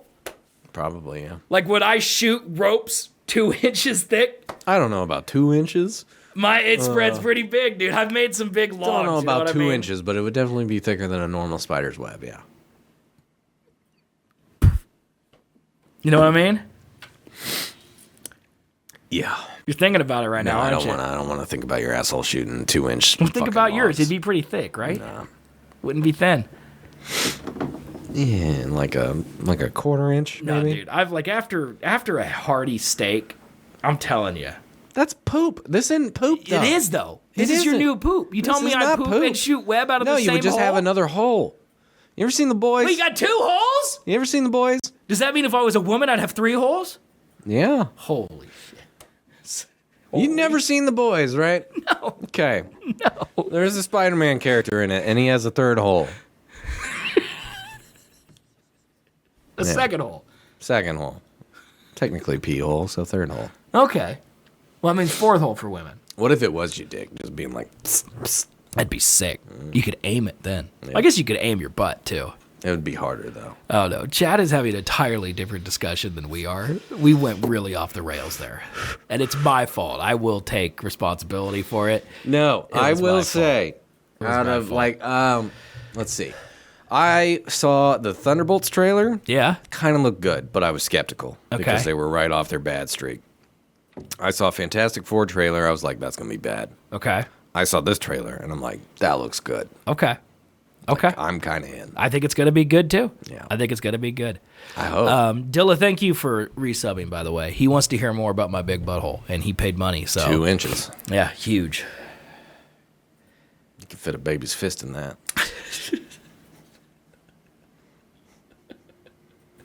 I've never tried, and I will not try. Okay, we'll save that. Nope, never mind. I'm not going to say anything about the island. No. What about Dune 3, man? It also came out with a trailer. So I can't believe this movie's coming out this year. Yeah. Like, I feel like, I don't know, for some reason I feel like it's too big of a movie to make in this amount of time. Like, Dune 2 wasn't last year. It was the year before, right? Yeah, it was 2020. It's 2024. It's 2 years ago. yeah, 2 years to make a Dune, 2.5 years, it seems too short. It's about the same time frame from 1 to 2. What about the Avengers movie, though? Yeah. Long time. Well, that's just because they're bad at what they do. And there's 1,000 people in the cast. Technically, they started shooting that last June, so like, you're telling me a year is too I don't know. Is long enough? I just feel do the Dune movies make money? I don't know. I think so. Like, Menace is saying like $1 billion easy, but like, do people? I don't know if people like Dune. I always get the feeling that Denis Villeneuve? he is too hoity-toity for the modern audience, and he's probably. I think you would be right before Dune 2. Okay, so But Dune I 2 think was big. Dune 2 sealed it because Dune 1 was a little slow. A lot of people said it was slow. Okay. But then the second one was like, whoa. Well, that dude just makes bangers. Sicario. Oh yeah, all of them are good. Blade What's the Runner, one with Hugh Jackman in it? Prisoners? Prisoners, and then Blade Runner, Arrival, goated movie, Yep. and then the Dune movies, all excellent, excellent, beautiful movies. Yep. And I feel like no one has seen any of them except maybe Sicario kind of was big for a bit. Yeah, Sicario is low key one of the most tense movies I've ever seen. Just the Yeah, whole dude. time it's tense. Yeah, She's dude. really good at putting off that vibe. Yeah, dude. And it's pretty and it's got a good soundtrack. And Benicio del Toro is awesome. Josh Brolin is awesome. Yep. The girls in it. John Krasinski's wife. Yeah, what's her name? The lady from The Quiet Place. What the fuck her name? Emily Blunt. Emily Blunt. There you go. There you go. She's in it. You know, I don't know. But I haven't seen Dune 1 in a long time, but I've seen Dune 2 like 3 times because Yeah. it's great. The Yeah. Lisa Al Gaib stuff, awesome. I think when it came out to purchase Dune 2, I watched them back to back and I was like, yeah, Dune 2's definitely better. Yeah. It's Yeah. definitely I don't even really remember Dune 1. And not a lot happens. Yeah, I don't remember it. Stellan Skarsgård in the second Dune, incredible. Austin Butler. There's a lot more of him in the first one, Really? I think. Yeah. Maybe I just need to go watch them again. The first one's a good Oscar Isaac and Stellan Skarsgård movie. See, I like both of those actors. Yeah. Sounds great. It was good. It's a lot of talking, though. Yeah, that's... It's also good. It's just a different vibe because Dune 2 was definitely way more action-packed, I would say. Really? Okay. Far more, yeah. Okay. Well, I need to watch them both. But both Spider-Man and Dunes look great. And where's the fucking Doomsday trailer? That's what I was just about to ask. So we get a Where's Dune that? trailer. So are we going to get... I mean, Spider-Man comes out in July. So I would argue that came out way later than it should have. Yeah. Because July is like not that far away. No. Like we're basically in April. Right. So we got like 3 months until Spider-Man's out. And it comes out the same day as Dune. Like trailer-wise. Yeah. That's weird to me. That is odd. So are we going to have to wait until July to get a Doomsday trailer? Who'd they say? I thought somebody said that they thought that a movie was gonna be when they released the Dune trailer. Is it Hail Mary? I thought that was it, or maybe that was the Dune. No, because they're already out. Well, Project Hail Mary just came out. Yeah, it comes out tomorrow, technically. Yeah. So maybe you get a Doomsday trailer. Or maybe Dune or Spider-Man came with that movie. Maybe. And so that's why it came out a little early. Yeah, it's showing that's now. probably it. I thought it was either Dune. I don't know. I mean, technically, we've gotten Doomsday trailers. Remember, we got the one That of fucking ass. That does not count. That's what we got. Though. None of those count. Doomsday is going to bomb. I think it's too early to say whether or not. I think there's zero hype for that movie until we get a trailer. I think it's impossible to say if it's going to be good or not. Because, I mean, I don't know, man. We watched the Oscars and we saw the Chris Evans, Robert Downey Jr. Terrible stick. bit. It was not great. Terrible. And yet there is just like, I don't see. You got to sell me on the RDJ being a really menacing villain. I'm also tired of RDJ. I feel like he's a one-trick pony now. I think he's just Iron Man. Right. In real life and in the Marvel movies. Yeah. Like when he's in Oppenheimer, he was pretty good. When he's Kirk Well, that's the Lazarus, only pretty thing. good. But like otherwise, he's Iron Man 24/7. I'm tired of it. Yeah.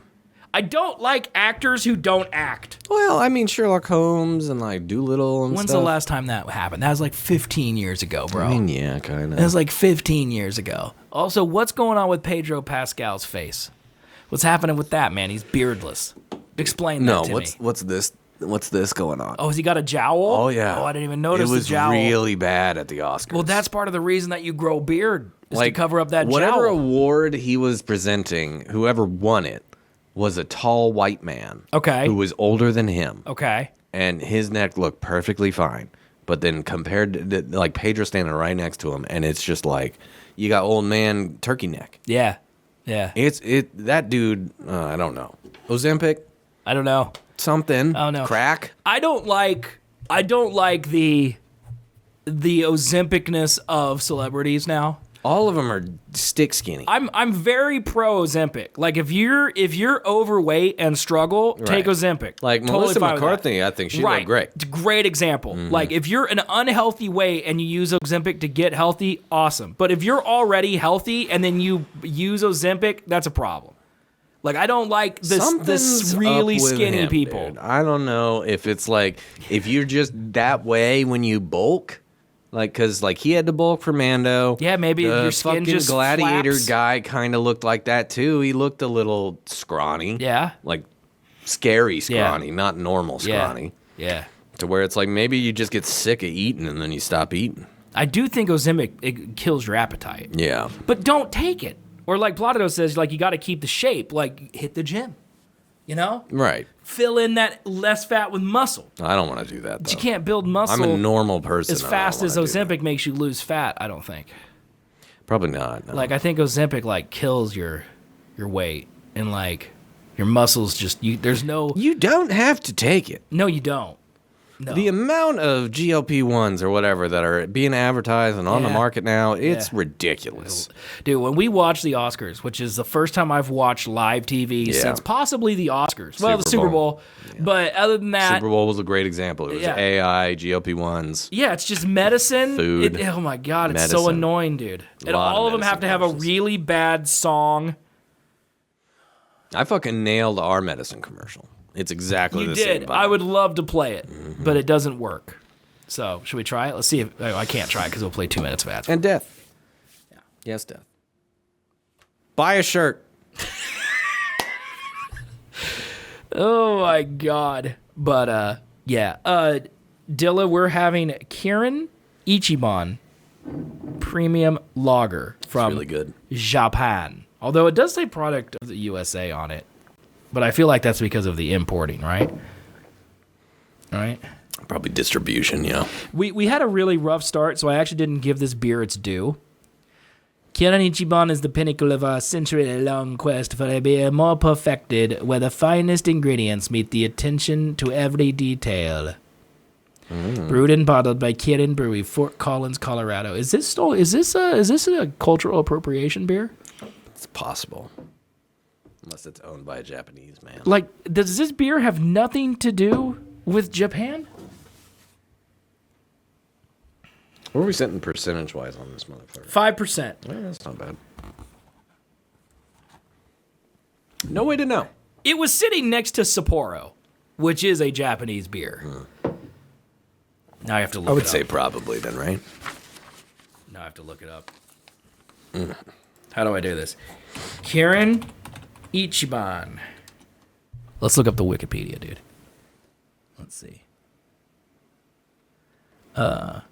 Where's Wikipedia, dude? Uh-oh. Doesn't even have a Wikipedia? Nope. Just saw a white man wearing a hibachi hat down there, so... That's not looking great. It's not looking... I mean, we're white dudes, so... You know. The Kirin Company. Here we go. Kirin is a Japanese beer and beverage holding company known for such as Kirin Beer, Kirin Lemon, Mets, and Go-Go no Kocha. The predecessor of the company, Japan Brewing Company, was founded in Yokohama in 1885 by William Henry Talbot and Edgar Abbott. I feel like those aren't Japanese names. Those are certainly not Japanese name, dude. A Japanese Kirin can refer to giraffes or Quillen, a mythical hooved Chinese chimerical creature in Eastern Asian culture. Is that what this is? That's what this picture is on the box. It's a cloven horse donkey thing. That's what it is. So, this doesn't tell me. Why is it in Denver? This doesn't tell me if Kirin Ichiban, though, is actually... I don't know. Well, I mean, it's a Japanese brewery that was started in 1885 by some white Portuguese people, and now it's Japanese. Country of residence. Where do we want to live, dude? Taiwan? Yep. Let's do it. When were we born? 1921? Sure. Let's do it. So there's the beer.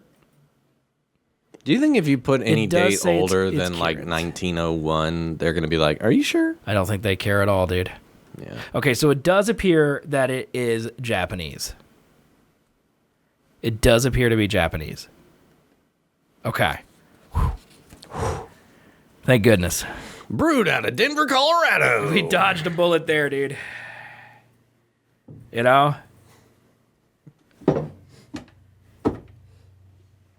You know, we were this close to being racist. That's right. We just narrowly avoided it. Saying that like it's not true. It's not racist. No, the people who made the beer should feel racist, not us. How are we supposed to know? That's lying to consumers. That's true, but we do our own research to figure out if we're racist. We don't. You know? We don't do that. You can't just be racist and then be like, I didn't do any research, so I didn't know I was racist. You know? People pull that card all the time. Yeah, but it doesn't make them right. What is right? What is love?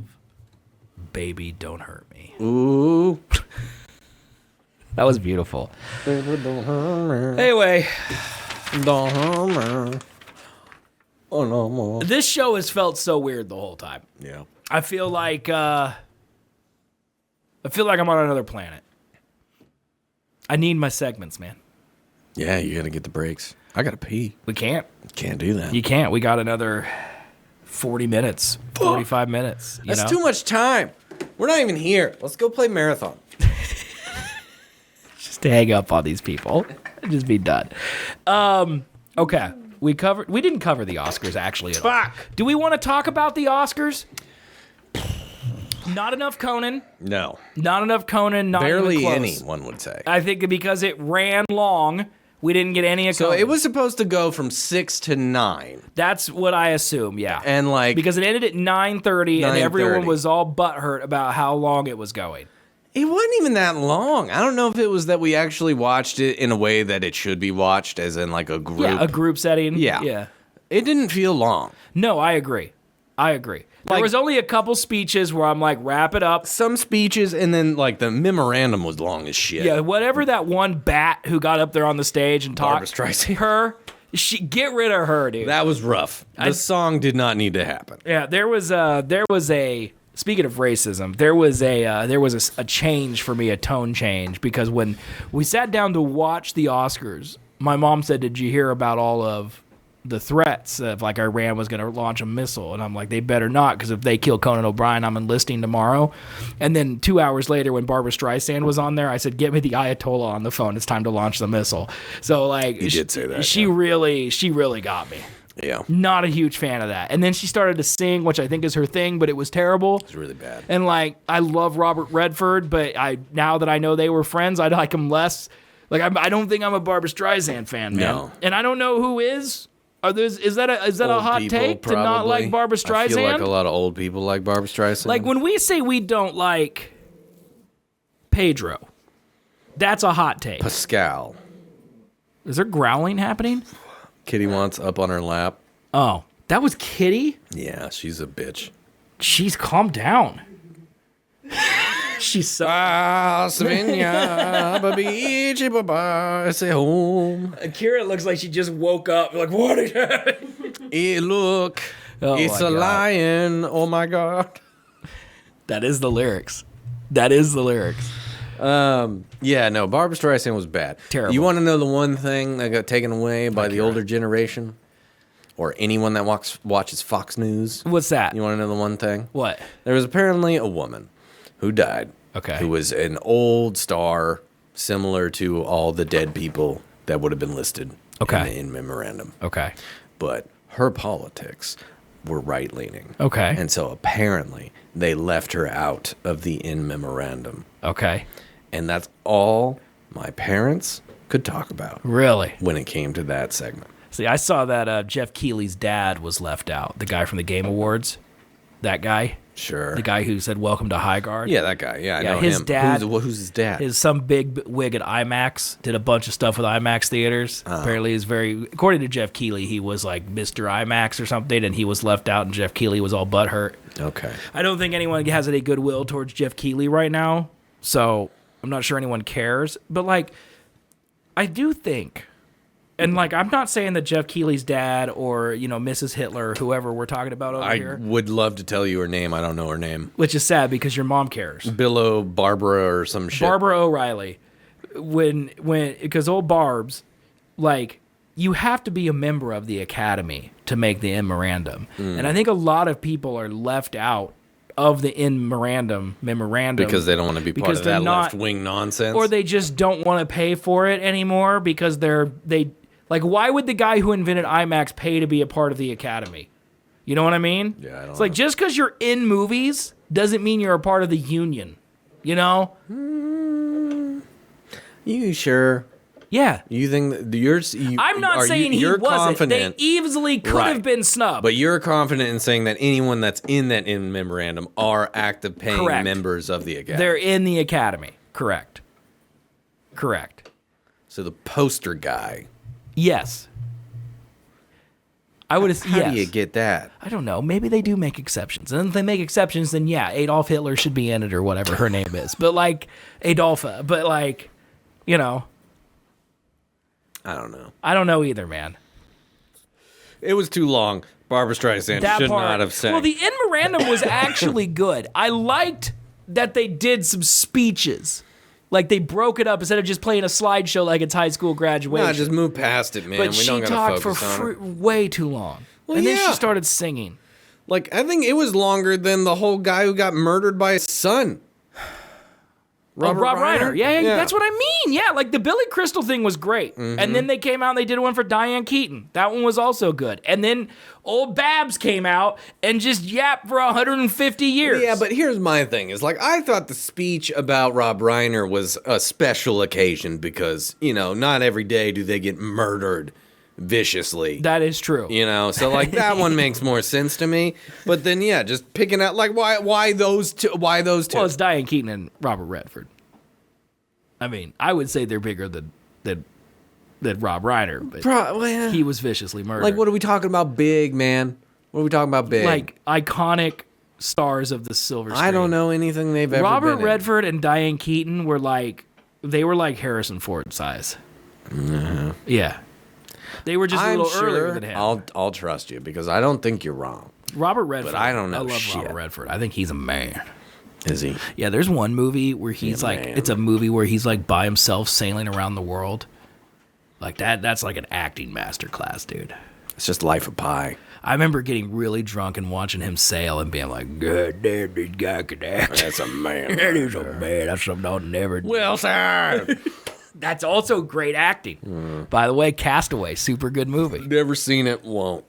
It's very good, dude. It's also not anywhere on any top That I 100 believe. movie list I've Oh. ever seen. That's a little surprising. Kind of. It's a little surprising. Like, out of all Tom Hanks's bangers. Tom Hanks makes some good movies. He rarely misses. He's also been to the island several times, so, like, cool your jets. Dude, how many... Is everyone on the island?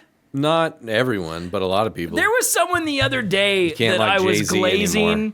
that, and then Aaron's like, "Oh, that's great. He was on the island. Good one." And then I'm like, "How? It's like, how do you keep track of all these people who are on the island? Do we just assume everyone who's white and rich has been on the island?" Nah, Jay-Z was there. Well, he's so rich though, he's white now, right? Like when you get a B, you turn white. You get a B. I think that's a fact. I think that's a thing. So Oprah white? Yeah. Okay. I mean, yeah. All right. I think so. No, you disagree? No. You don't want to jump on this racism? White is just heavily, I would say the majority of white people in the B class. Yes, that's a true fact. Yeah. But just becoming in the B class doesn't make you white. I think it does. No. I think the fact that he went to the island Makes you entitled. Like generic traits that white people do have, yes. Yeah. But yeah, I mean, you can't take away their call. So can I just not like any like how many people that were in that room at the Oscars do you think were on the list? Like percentage wise? Percentage wise, low. You think so? Yeah. Like is Leo on the list? No, because like from all the things that I've ingested about it, like there was the reason they call it now the Epstein class. It's like people that were a big deal wanted to be in his atmosphere. Like Elon Musk is a great example. Epstein didn't come to Elon. Elon came to Epstein because he wanted to be in that atmosphere. Absolutely. But the atmosphere is young children. Well, it was money too. But yes, also children. Yeah, it was a lot of money. I mean, how rich was Epstein? Who knows? However rich the entire state of Israel is. Dude, this is crazy, dude. The list thing, we're in the most fucked up timeline possible. I think the only one that would be worse is if Hitler won World War II. Other than that, this one's pretty fucked. 600 million? See, that's not that rich.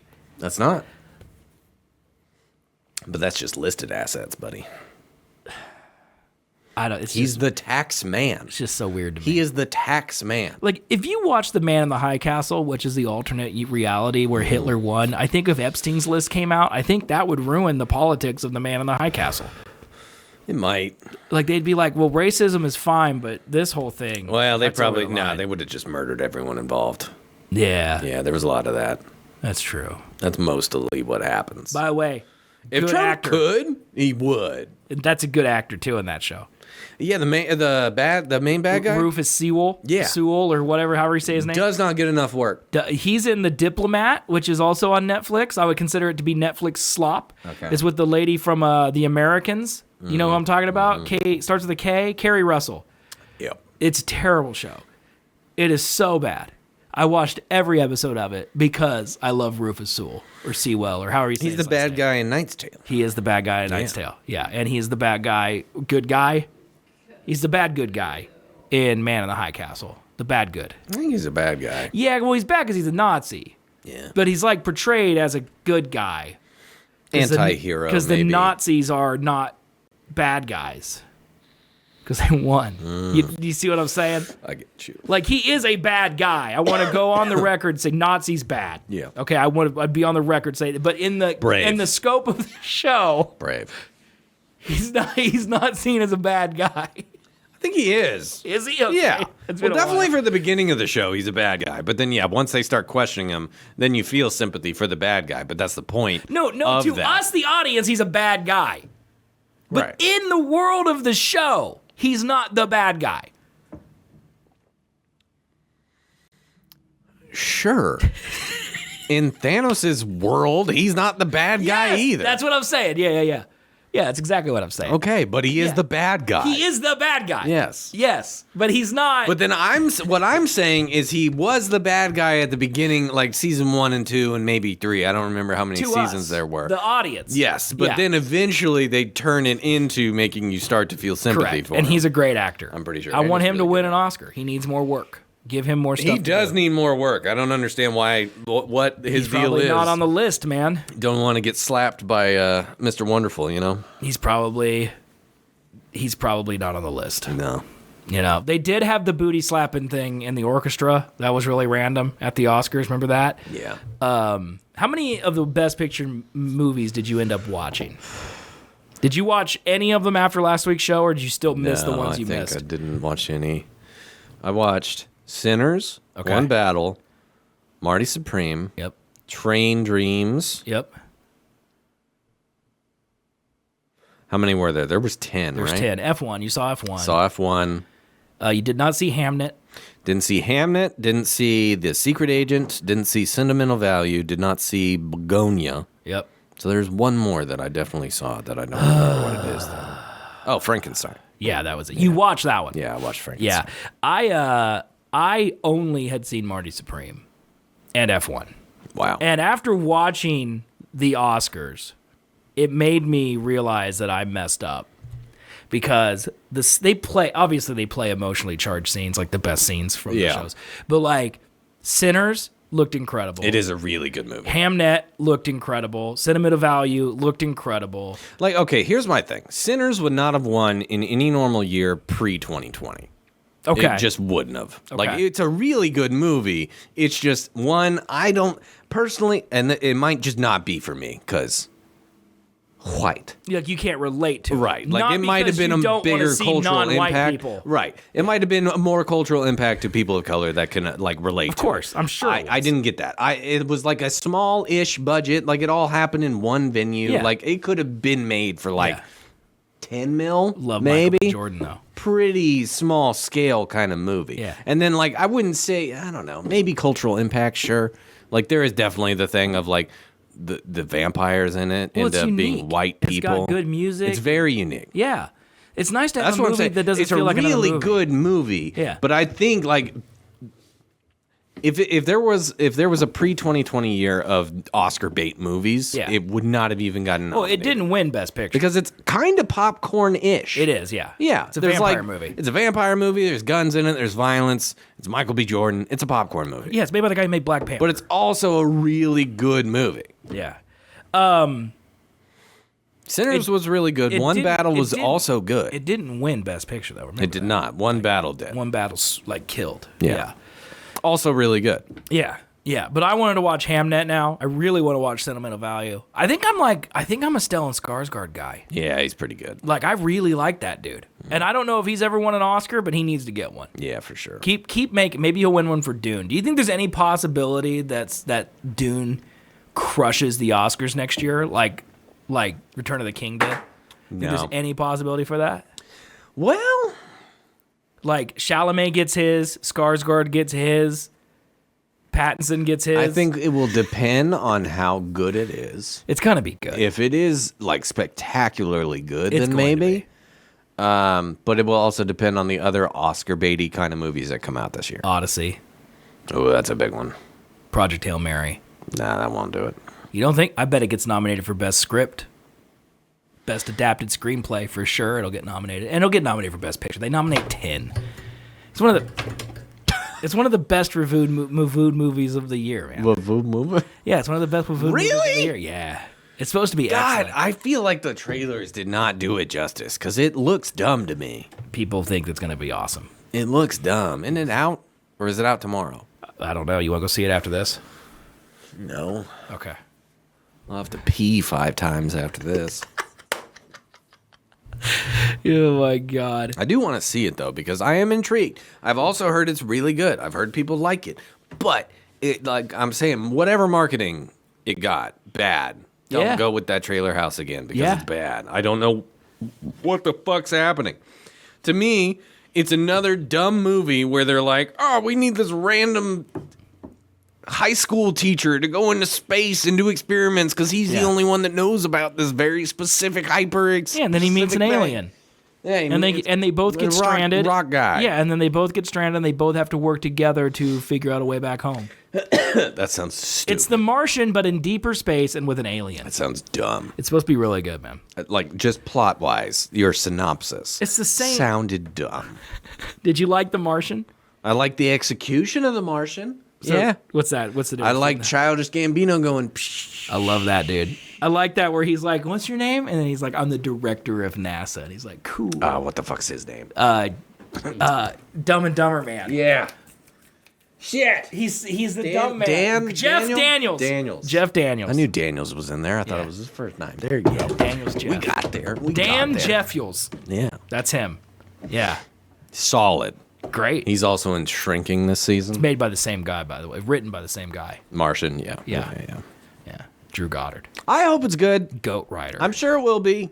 If Matt Damon does show up, I'm gonna be mad, personally, I'm saying, as a man who has not seen it yet, yeah, my tone will change after I see it, I'm sure. Yeah. But whatever marketing they did, it was bad because I currently think it's going to be dumb. Okay. Like right now, I think Spider-Man, Brave New Day, or whatever the fuck it is, yeah, I think that's going to be good because good trailer. What's the name of the Captain America movie? Brave New World. And this is Brand New Day. Brand New Day. Okay. Yeah. Captain America, Brand New World, Spider-Man, Brand New Day. Brave New World, Brand New Day. Yeah. Captain America, Brave New World, Spider-Man, Brand New Day. The unfortunate tale of Harley Quinn and the Birds of Prey, or whatever the fuck it was. That is confusing. But it's also not because no one saw that Captain America movie. No, and no one should because it's really fucking bad. It wasn't that bad. It's so bad. It wasn't that bad. It's so bad. It was fine. It's not bad for a B movie Netflix slop nonsense. Yeah. It's bad for a fucking $300 million Marvel movie, and it's very bad. Harrison Ford is the Hulk, though. That's really cool. bad. I like that part. Harrison Ford should not Hulk out. They wasted Gustavo. Yes, they did. They wasted that guy big time. Yes, they did. Really you hard. You also hate Anthony Mackie, so that also taints. I do also hate Anthony Mackie. That taints you. Well, he's a bad actor. The Spider-Man does have Michael Mando as a Scorpion. There's a lot of bad guys in the Spider-Man movie. Like you got the Punisher, you got the Hand, you got the Scorpion. Well, everyone was thinking it was going to be a Sinister Six thing. Is Jean Grey part of the Sinister Six? No, because Jean Grey is the bad guy, right? No. Like how mad is everyone gonna be? Yeah. Like how mad is everyone gonna be when Scorpion's in it for the first 10 minutes in some type of montage? That's why they showed it in the fucking trailer, yeah. Right. No, Jean Grey is not gonna be the bad guy. She's the bad guy. No way. Yeah, dude, she's gonna be popping people's heads and stuff. No. Write it down. That's in The Boys. No. Write it down, dude. It's not. Not everything is The Boys. What you just described is in The Boys. Yeah, but not everything is about The Boys, dude. You're a little bit obsessed with The Boys. It's a really good show, and they did it first, so they get to take credit. Did they? Because they might have done it in the comics before The Boys had a TV show. Jean Grey popped heads? I'm sure she popped some heads, dude. I think that was too graphic for X-Men, buddy. No. Yeah. That the Frank Miller one. She could have been popping heads, passing out blowies. Batman, dude. What are you talking about? Frank Miller wrote for Marvel, too. Sure. He wrote the Wolverine. He wrote Old Man Logan, popping heads. Chat, just say I'm right. Thank you. Say I'm right. Say Seth's right, Colby's wrong in chat. That's all I need. Or don't look at it. Just believe it's going to be there. Don't look at chat. They're not going to type it because I asked them specifically for it. See, there it is. Seth's wrong. Yeah. You need Bob Odenkirk as a Spider-Man villain? Thank you. Why? That's very specific. Dude, what if he is the lawyer opposite of Daredevil? Saul Goodman versus Daredevil. You remember that movie where he just decided to be John Wick? Those movies are supposed to be good. I've never seen them, but they're supposed to be good. You don't like them? Nobody or whatever? It's Bob Odenkirk, man. It is weird because he's like a comedy writer. Yeah. But he's in Better Call Saul. He changed, I don't give a shit. There's a big difference between being a good-talking, dark-tinted lawyer. Okay. Than I'm hero? gonna break your face with my jujitsu. Have you seen it? I saw the first one, yeah. Didn't like it. It was John Wick. Yeah, so you didn't buy it? It's just John Wick. You didn't buy it, though? No. Okay. It's Bob Odenkirk. No, I did not buy it. I love you sitting in the theater and be like, Bob couldn't do this. No! And I'm mad about it, too, because apparently, he went through a pretty decent training regimen to, get fighting people skills. like those movies. Nobody was fine. Who's older, Keanu Reeves or Bob Odenkirk? Fuck. I bet Keanu's older, dude. I would also agree, I think. I bet Keanu's older. There's just some of those actors that look old, but they're really not. Keanu, well, he's a vampire, right? He's like 600 Reeves? years old. Yeah. Keanu Reeves is 61 years old. Did you see the trailer for his new movie coming out? Bob Odenkirk is 63 years old. The one, no, I didn't. The one that's on Apple or whatever, I did not see that. It's written and directed by Jonah Hill. Jonah Hill is in it. Okay. And he is heavily prosthetic. Okay. Like Wolf of Wall Street again? Yeah. Is he skinny or fat? He looks like Chuck Schumer. Is he skinny or fat? He's a skinny fat and old. Okay. And bald and gray haired. Has Jonah Hill won an Oscar? He's just been nominated a couple times, right? He's never won. I don't know. What would he be nominated? Moneyball and Wolf? Yeah. Maybe. I don't know if he won, dude. The Moneyball was so good.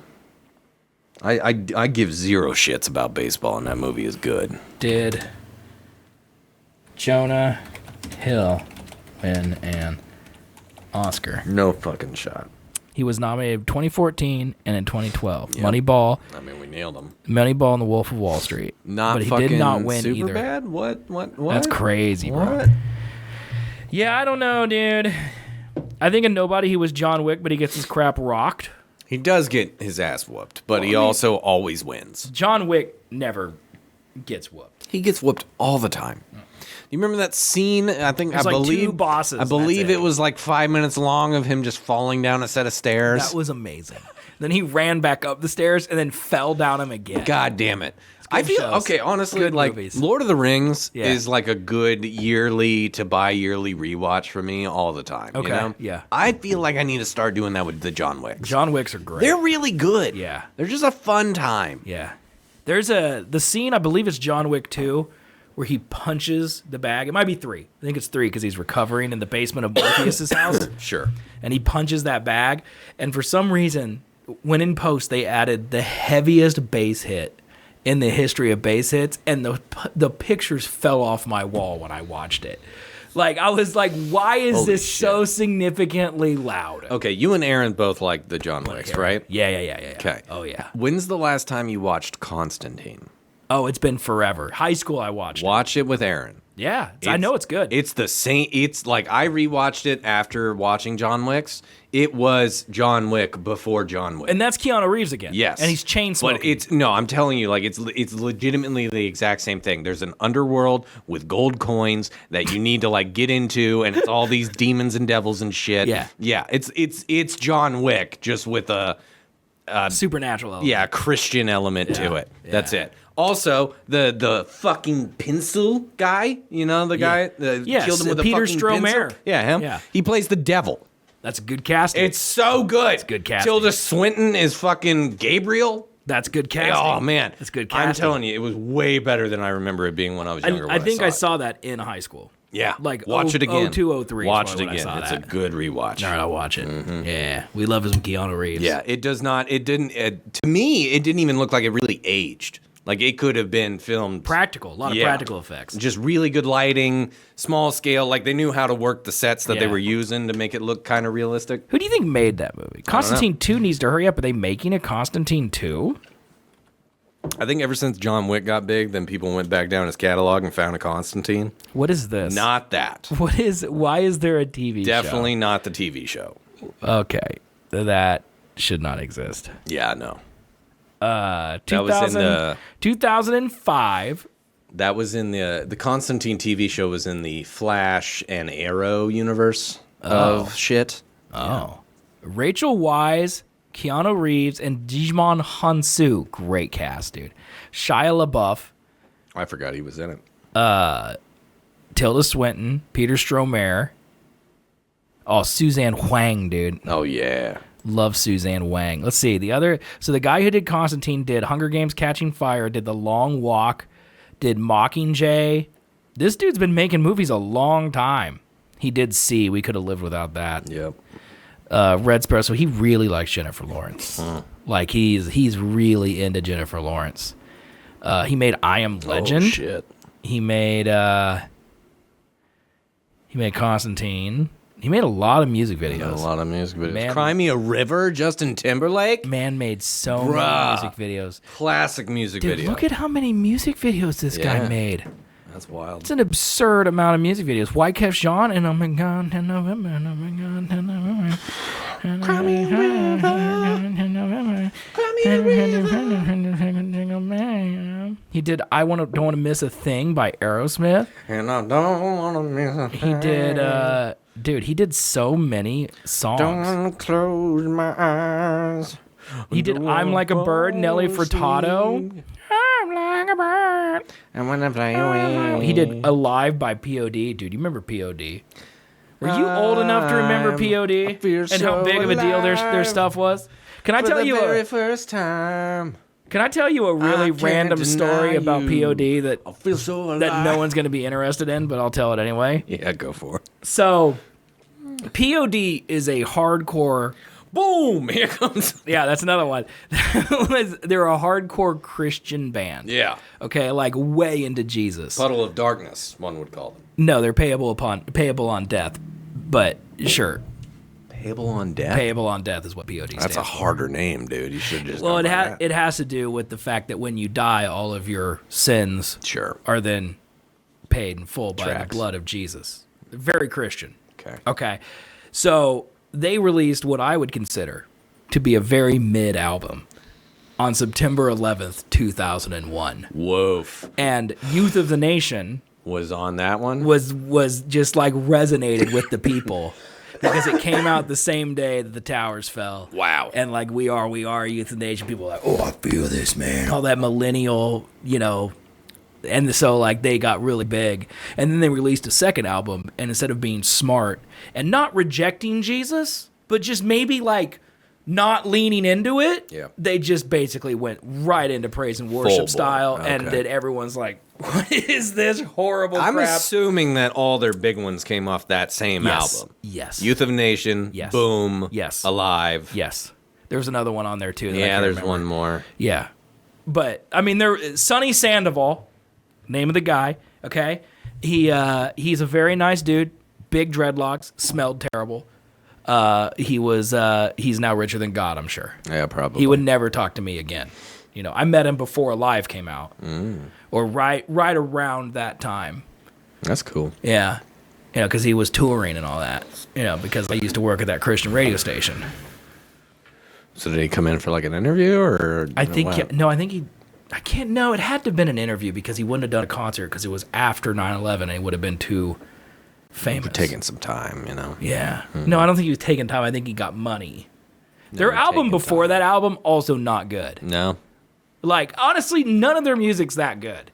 So are they the reason 9/11 happened? They might be responsible for 9/11. They made a deal with the devil. Yeah. To get a really good album and make them huge, right? Yeah, but as a cost, a terrorist attack would more happen. On brand, they made a deal with the Lord. And the Lord made 9/11 happen? Yeah. I mean, that's on the Lord's death count. 2000's like not even going to make a blip. He literally killed the to Christians, earth. The Old Testament doesn't exist.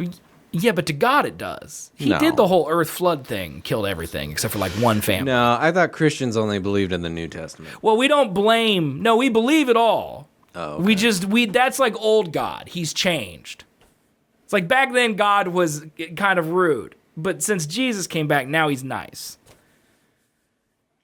You know, the whole Holocaust happened, but that doesn't make any sense. Dude, none of it makes any sense. Just don't think about it. So there's not a way to have a rational conversation with you. With me, there is. No. With Christianity as a whole, no. No, okay. So to me, as a Catholic boy raised, we read the Old and New. Correct. That was the special thing about Catholics, was they believed in both. No, the special thing about Catholics is you have books at the end after Revelation that the rest of the Christian denominations do not have. Oh, I don't know what those are. Yeah. No. Yeah, you have books after Revelation. What? Yeah. What? I don't know. I'm not Catholic. I don't either. I am Catholic, and I don't know. I thought it ended with Revelations. I got to Google books of the Catholic Bible. Yeah, I have no idea. Why don't you know this, dude? Didn't you go to Are Catholic we sure schools I'm Catholic? Your entire life, dude? Didn't you do that your entire life? Yes! Yes, I did. I've tried to block it out. Yeah. For a lot, but like... Here's a periodic table of Catholic books. Revelation, last one. There's gonna be... It's the last one. Well, I don't know how to Google it then. Maybe they're not books of the Bible. Are you sure? Yeah, are you sure you're not the one that believes in more books after Revelation? I'm positive. You sure? Because to my knowledge, growing up, Catholics believed in both. Jews believed in the old, and then Christians just believed in the new. Catholic Bibles contain 46 Old Testament books compared to 39 in Protestant Bibles, including 7 Deuterocanonical books, often called Apocrypha. Tobit, Judith, 1 and 2 Maccabees, Wisdom, Sirach, and Baruch. These books, along with additions to Esther and Daniel, were in the... Who made up these words? Septuagint. Thank you. And affirmed at the Council of Rome in 382 and Trent in 1546. So there you go. Tobit's a narrative about faith, family, and divine protection. Judith is a story of an old woman who fell out of a window. 1 and 2 Maccabees is about a guy who goes to Applebee's, but he has a lisp. Wisdom, or the Wisdom of Solomon, is a book about jewelry and collecting jewelry. Sirach, or Ecclesiastes, is a book of practical wisdom and moral instructions, and Baruch is a prophetic book about the rules to Baccarat, the game. That's what it says. That's Gemini AI, so it's probably right. You made up some of those. That's what it said, dude. No, that's what all of them said. All of them said that. All of them said that. I don't know how we got on that reference or how we got on there at all, but we did. We got there somehow. POD. Yeah. How did we get on POD? They did not. POD did 9/11. Yeah, but how did we get there? George Bush doesn't care about POD. I think I completely side railed us into POD. Oh. Okay. Oh, it's because the guy who directed Constantine did a music video for POD. And then we got to Constantine because we were talking about Keanu Reeves from John Wick, from Bob Odenkirk, from... Spider-Man villain? A lawyer opposite Charlie Cox in the new Spider-Man. Right. We did it. We traced it back to its origin. So really, it's all Plot of Sunshine's fault. The whole rabbit trail. There we go. We did it. We nailed it. What else are we going to talk about, man? Death Robots. I know that was on the prep. Death Robots is not on my prep. I sent you Death Robots, yeah, and you didn't put it on the prep. We're not going to talk about I Am Legend starting? Here, can you read the very last one? Wait, no, iRobot? Did you read this prep? No, you only printed one. Can you just read my last bullet? I'm really proud of my last bullet, man. Read my last bullet. Please leave 5-star reviews on podcast platforms. No, that's above that. That's the outro. War, what is good for? Higher stock prices. Say it again. Sometimes I write things just for me, and then you ball it up and throw it in the corner. I don't think it's higher stock prices, dude. The stock market's not doing great. I was trying to figure out what went into the same amount of syllables as absolutely nothing, and higher stock prices kind of fit. So, that's what I went with. Let me check. Hold on. Do you care about the U.S. government registering aliens.gov?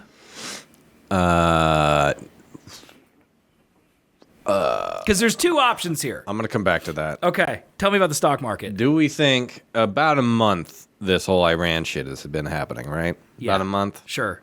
3 weeks? Yeah, something like that. 4 weeks? You think down 10%'s good? No, it don't look good. You remember that Pam Bondi used 50,000 in the Dow as a reason to avoid talking about Epstein? Is that not a thing anymore? Is it not 50,000? No, it's not there anymore. Okay. No. Yeah. All right. Aliens.gov? Aliens.gov Yeah. was registered. Shocker. So it's either going to be an announcement about aliens. The man's doing anything and everything Or- he can to get anyone to talk about anything other than Epstein. Do you think it could also just be a picture of Jose? Jose? Yeah, just an alien. Just like an Illegal immigrant. alien. Like, what if it's the new ICE website? And he's bait and switching us? Aliens.gov? Yeah.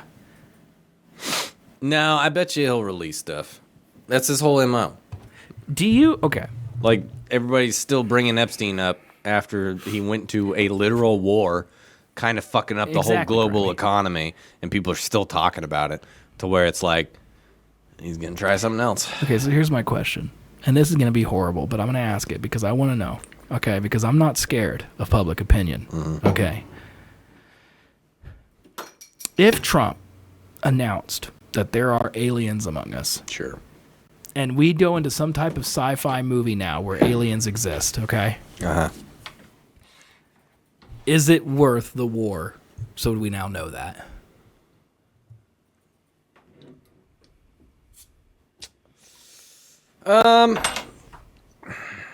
No. Okay. Fuck, I'm so bad. I'm so bad. Why'd you look at her? Did she judge you? Yes. Okay. Okay. Here's my thing. Uh-huh. Who cares? About aliens? Yeah. Well, what if, I don't know. Like, unless he's live, What if you're an alien? unless Donald Trump comes out and live handshakes a fucking green alien man, could happen. unless that happens, it's all bullshit. What if I take the back of my head and just pull it off my body live I on would this laugh. show? And I'd be like, I'm an that alien. makes sense. That tracks. What if you do it? What if she does it? That would be worse. Or better. I don't know. Dude, we could write a whole movie Or about the that. same. Dude, we could have a movie about that where, like, you, like, live your life with a woman and then she turns out she's an alien and then, like, can you get over that, man? No. Here's the movie. What is love? Here's the movie. Have a normal relationship. Uh-huh. She comes out and is like, "Oh, I'm an alien," and he's like, "Oh, that's fine." Okay. Everything goes on normal. Okay. But then she says she doesn't like Lord of the Rings, and then it gets into a messy divorce, and that's how the movie ends. She didn't say she didn't like Lord of the Rings, did she? No. I'm just saying that's a different idea. I don't think that's a good movie. You don't think that's a good movie? That's a great movie. It's a movie 42, dude. You wouldn't expect it. If a girl comes out and says I don't like Lord of the Rings and the guy leaves her, everyone's on the guy's side. There's no drama there. Like, there's not one person who's gonna. Yeah, okay. Well, there's very few lines to draw between what a man will accept for a woman. Okay. A woman that's really a man. It's usually a line. Not liking Lord of the Rings. See, Probably a line. I pulled that one. Yeah. What other ones? Not liking dogs. That's a line. I think people can get past that. I can't get past it. If you don't like dogs, I'd rather you be a man. You know. Yeah. I mean, honestly. Fair. Speaking of which, here's one right here sniffing me. You heard dog. Yeah. What's up? What's up, dog? What's up, dog? How you doing? I like you just see her nose rise above the table. You know, bad feet and maintenance? That's way too specific, dude. Bad feet. Also, Are what you is- into feet? What's regular feet maintenance? I got bad. Well, like if we're just talking basic feet maintenance, Like, what do you do to maintain your feet? Just clip your toenails? me, yes, that's the extent of it. I'm bad. What at else do you do? it. I'm bad at that. Me? I No, don't do anyone. anything. Clean them, With what? moisturize them. Isn't that just isn't that just the like if you're moisturizing if you expect your partner to moisturize their feet, you're sucking them toes, right? Yeah. There's no other reason that you People need. got the feet thing, and I I'm don't not understand judging it. if someone is into feet. That's totally fine. But like, I mean, I've sucked never toes. got it. You ever sucked toes before? I don't think so. I've sucked toes before. I don't think I would rule it out, but no, I wouldn't be like, let me suck your toes. I don't think I asked for it. I just think it was like near my mouth and I just sucked it. Right, yeah, just kind of fell into it. You know how like when you hand someone something and they just instinctually reach out and grab it? Yeah. It's like that, but if it's near my mouth, I'm going to suck it. That makes sense. Hold on, let me go get my gun.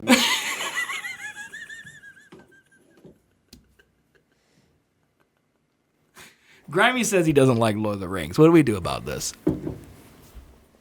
Demoted. I No don't. longer business manager, management of business or whatever. I've sucked my own toes on stream. I don't remember sucking my own toes on stream, but it's definitely something I've done. And absolutely, yes, that tracks. I took Mari's sock off with my foot. Yeah, you got monkey feet, dude. Yeah. Raptor teeth. Yeah, raptor teeth, monkey feet, dude. Mm-hmm. Yeah. I really wish I It's near remember my doing mouth, that. I'm gonna suck it. I wish that was out of context. Yeah, but it was perfectly in context. It's literally just the truth. If it's near my mouth, I'm going to. If it's near me, If it's not even near my mouth, I will. I'll go find it. Poly Market is opening a sports bar in downtown Washington, D.C., but instead of sports, they're calling it the Situation Room, and it's going to have live X feeds, live flight radars, Bloomberg terminals, and Poly Market screens, so people can go drink beer and bet on Poly Market. And they're calling it the Situation Room. What are your thoughts on that? Is Worst timeline, dude. Is that the greatest thing ever or the absolute It's the worst? worst thing. Okay. Yeah. I think I kind of love it, but I also kind of hate it. Here's my thing. Yeah. Is Democrats go way too highbrow. Okay. Where like we should be better than this. Okay. You know? But there are some things that we should be better than. And I feel like that's one of them. Kalshi said that it was like $700 or $800 million have already been betted on the NCAA tournament on Kalshi. Wild. And that doesn't even count as sports gambling. What even is Kalshi? It's Poly Market. Okay. Kalshi, Poly Market, there's another one too, I can't remember the name of, but they're the same thing. Robinhood does it. Like do the same thing or owned by the same thing? No, they do the same thing. Okay. It's the FanDuel DraftKings thing. Gotcha. They're the exact same thing, but they're not at all related. Gotcha. Yeah. Do you care at all about March Madness? Now say the thing again. I was going to bring something up, but I can't remember. X feeds, flight radars, Bloomberg terminals. All right. Here's my thing. Yeah. Okay. Yeah. When we were watching the Oscars, your sister, I believe, was on X. Okay. Looking at actively being made memes from the Oscars. Correct. Okay? Correct. I wanted to do the same thing when I got home. Okay. I have an X account. Yeah. Logged in, I opened it. Yeah. I don't know how to do that.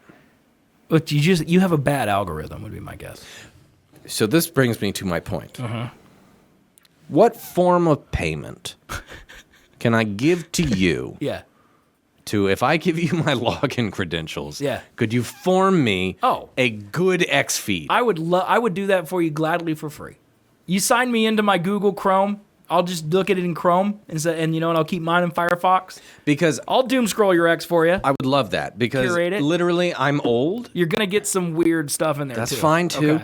Okay. The only thing I saw when I opened X was all AI videos that I saw about a month ago. Okay. And then I saw a bunch of bot accounts saying that Netanyahu's dead from Saw like all that. Russian HQ. Yeah. Me and Aaron saw that at the same time. We both muted Netanyahu from our feed. Okay. Got rid of that. Yep. So is that what you need to do to avoid that kind of shit? I have Donald, Trump, Elon Musk, and now Netanyahu, and I have the MLB and baseball all muted from my X feed. And it's a much better place because of it. Okay. You also have to liberally like things. Like the X algorithm is actually horrible. If you like one thing and hit refresh, you're going to get 50 of that thing that you then have to scroll through because it's like so it's conservatively like things. No, you have to liberally like them. Okay, so because like a bunch it of gives you stuff. 50 immediately, and then you have to scroll through those to get back to a feed where it's just kind of sparsed in. Okay. But as you like things and you scroll past those 50, more and more of those things appear. So Because, as you have like- 100 of those things, you now have a feed made of your 100 likes. Here's my thing: is I don't necessarily want It to is on support pop-up. X, but it is the It's the only way to like live things. in Yeah. the moment thing. Yes, it is. Yeah. That's why I have like it, because it's for Reddit's sports, behind dude. and everything. And then I logged on to Blue Sky to see if anything was happening there, and it was just depressing as shit. Blue Sky's so bad. It was just so much like higher than thou shit. Threads isn't bad, but there's really no difference between supporting Threads and supporting X. Yeah, Meta's bad. Yeah, too. it's the same thing. Yeah. But Threads is fine. You see Meta's taking down end-to-end encryption for messages? I did see that. Yeah. Does that include WhatsApp? I wouldn't think so, but maybe. If it did, that'd be horrible. Everyone's going to switch Telegram. All right. Yeah, that's why me and you send all of our photos to each other through Telegram. It's encrypted end to end. No one else can see what we're sending each other. I have a plethora of just images of your face to use for thumbnails. Oh my God. I was with someone the other night, and they were looking through my photos. And, like, my phone is very clean. Like, I keep all of the things that I don't want other people to see separate from my photo reel, but I don't usually go back and delete all of the selfies I take for our thumbnails. Mm-hmm. And so they're just scrolling through, and then there's just a block of 50 of my face screaming. Yeah. And, like, trying to explain that to someone who's not at all involved in this world makes you feel like a psychopath.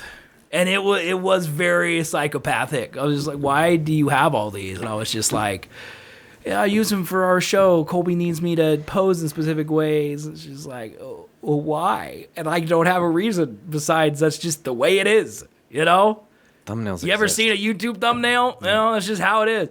But it is disturbing. I delete mine. Like, I take selfies every time for a thumbnail as well, but I just delete them immediately. I should delete them, but I think I didn't a couple times. Like the one of me and John Wick, or my Dead by Daylight, where I was Nicolas Cage, wearing the jacket, the jean jacket with the sunglasses, where I'm like pointing at the camera. I was like, that's a good picture. I'm keeping that one on there. You know?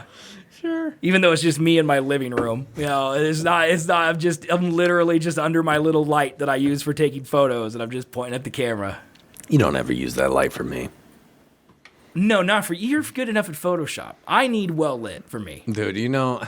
When I do them by myself, I need a tripod and I put a light. It's a whole thing. The amount of times that I have like encircled an AirPod and clicked remove. Yeah, there's a lot of those. I forget. Not only those just for you, for me as well. You can remind me to take those out. I literally forget they're in my ears. Did the ghost one from last week, and I had fucking AirPods. Yeah, I just forget they're in my ears. Mm-hmm.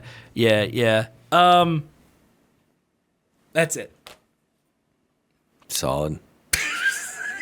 I gotta pee and my head hurts. We don't have any. So for those of you who weren't here, we dismantled a little strong, but we dismantled the studio to do Hot Ones, and then Colby and I forgot that we had to rebuild it, and so like we started a little late, and then we also were kind of just hodgepodge the thing back together, so the show's more quiet, and none of our audio works, which is very weird because 2 seconds before we went live, all of it worked, and now it doesn't. Yeah. So there's just no outro today. Okay, I'm going to show the screen, but there's not going to be actually any outro. It's just going to be the fact that we're on the air at all is amazing to me. Yeah. We did not talk about DLSS 5. Looks pretty bad. It's just a terrible idea, just overall. If they didn't do it to the faces, I think it would be fine. Really? I don't know. It depends. Okay. It depends. Okay. They ruin art direction of games. Like games that are stylized. Sure. Ish. But like... It's also not the worst thing I've ever seen. It's pretty bad in some cases. I don't know. It strikes me as one of those things where the guy who was working on it did it to one game and it looks really good in that game, and then he's like, release it. And then they applied it to other games, and it does not look good in those games, and now it's too late. Like, the only one that I've seen that I was like, yeah, that's definitely different was Baldur's Gate. Oh, see, I didn't even see Baldur's Gate. I saw a meme. It might have been photoshopped. It might not have been actual DLSS, but it was like, it made the orc woman like just a normal-looking woman. That's probably not like the orc nose or anything, real, you know? And it's like the yesified kind of fucking filter. Sure. Yeah. Whatever. Yeah. But some of the examples that I saw, I watched two nerd fuckers talk about it on YouTube for 5 minutes before I had to turn it off because I was getting enraged. Okay. And every example they showed, I'm like, that looks fine. It's like it's a matter of color correction. It is. It's just more definition. It's just literally like you doing a slider in Photoshop. It's like either one's fine. But if it changes the styling of the character, like removes the personality of their face. Like if you remove the orc nose from an orc, I could see that being a problem. But like for the NPCs in Starfield, it didn't really bother me because it was better. Who cares about those guys? Well, one, it was better. It was better. It was better. In Starfield, it was better. It looked better. But plenty Grace, of game. But Grace Ashford in Resident Evil, that one was just a yesified worse kind of thing. Yeah, but like they did it to Hogwarts Legacy too. That looked better. Every game should just look as good as Death Stranding 2. Well, that's hard to do, and this is just an AI filter that you can put on. I get the argument and being worried about the fact that they'll use this as a crutch as to not do good graphics just in general. For sure they're going to do that. I get that argument of this, they're gonna do that. but as like an upscaling feature from older games or something, I don't see the hate, and I feel like you're being a little like hop on the train of everyone shitting on this rather than you actually having an opinion. You know, me and you are more pro AI than most people, right? Yeah. And it's happening. For the record, we're going to be right. It's happening. We're going to be right. Yeah. Here's my thing. Yeah. You know what I saw today on Reddit? I saw a pig, a slaughterhouse pig farm. Okay. And when I saw that, it made me sad. It should. And made me not want to eat fucking pork. Made me hungry. But then immediately, I'm like, me stopping ain't gonna do shit. Correct. It is how the world is. Yeah, let's go get some bacon. It sucks. Yeah. We shouldn't do it, but will it happen? Yeah. Yeah. Surprise, world bad. Surprise. I don't think AI is bad, though. It's bad. I don't think it's bad for a lot of reasons. I really like AI. No, okay, so we're just now learning about how like severe social media affects children's brains. Yeah. Like I read an article today saying that it was a population level change. Yeah, of course. As in all of humanity. Yeah. Does that surprise changed you? for the negative. Well, negative's a point of view. Negative. That's a point of view. Arguably negative. No. Depends on you. I would say the cases of where somebody gets famous and gets a lot of money and lives a happier life are far outweighed by the times either people die because they don't want to be on the world anymore or they fucking are just depressed all the time. We used to have slaves. Like 150 years ago, there were slaves. Yeah. Like Facebook's not as bad as that. Not bad, but it's worse than where we were like at the start of the century. Maybe. I don't know. We used to have separate bathrooms. These are fair statements. Like 60 years ago. These are fair statements. Not like your grandparents remember separate bathrooms. But I feel like it's hard to imbue that feeling onto people who didn't live it. Well, that's what I mean, though, is like, yeah, it might feel bad now because it's such a stark, quick change. Like, in literally... Well, for us, sure. Yeah. But I'm talking about, like, Alpha and Aaron. Like, they've grown up with it. Yeah. This is just their life. Yeah. To where it's like, that is the standard. There is nothing to compare to. Yeah, in fact, if I took devices away from my child, I would feel like a bad parent because it would be holding him back when all of his friends have devices. And which is inherently every could be study... bad. On children and person health says that you probably should. Does he have social media? I do. Oh, yeah. Yeah? Oh, yeah. He shouldn't. I wanted him to get it. I want to send him videos. Right. He shouldn't. Dude, he's 6. He's going to turn 17 in a couple months. What were you doing at 17? Arguably, I shouldn't have had it either. I was all over MySpace and Facebook. I was doing the things. What year was it when you were 17? 17, it was 2010. Yeah. Mm-hmm. Yeah.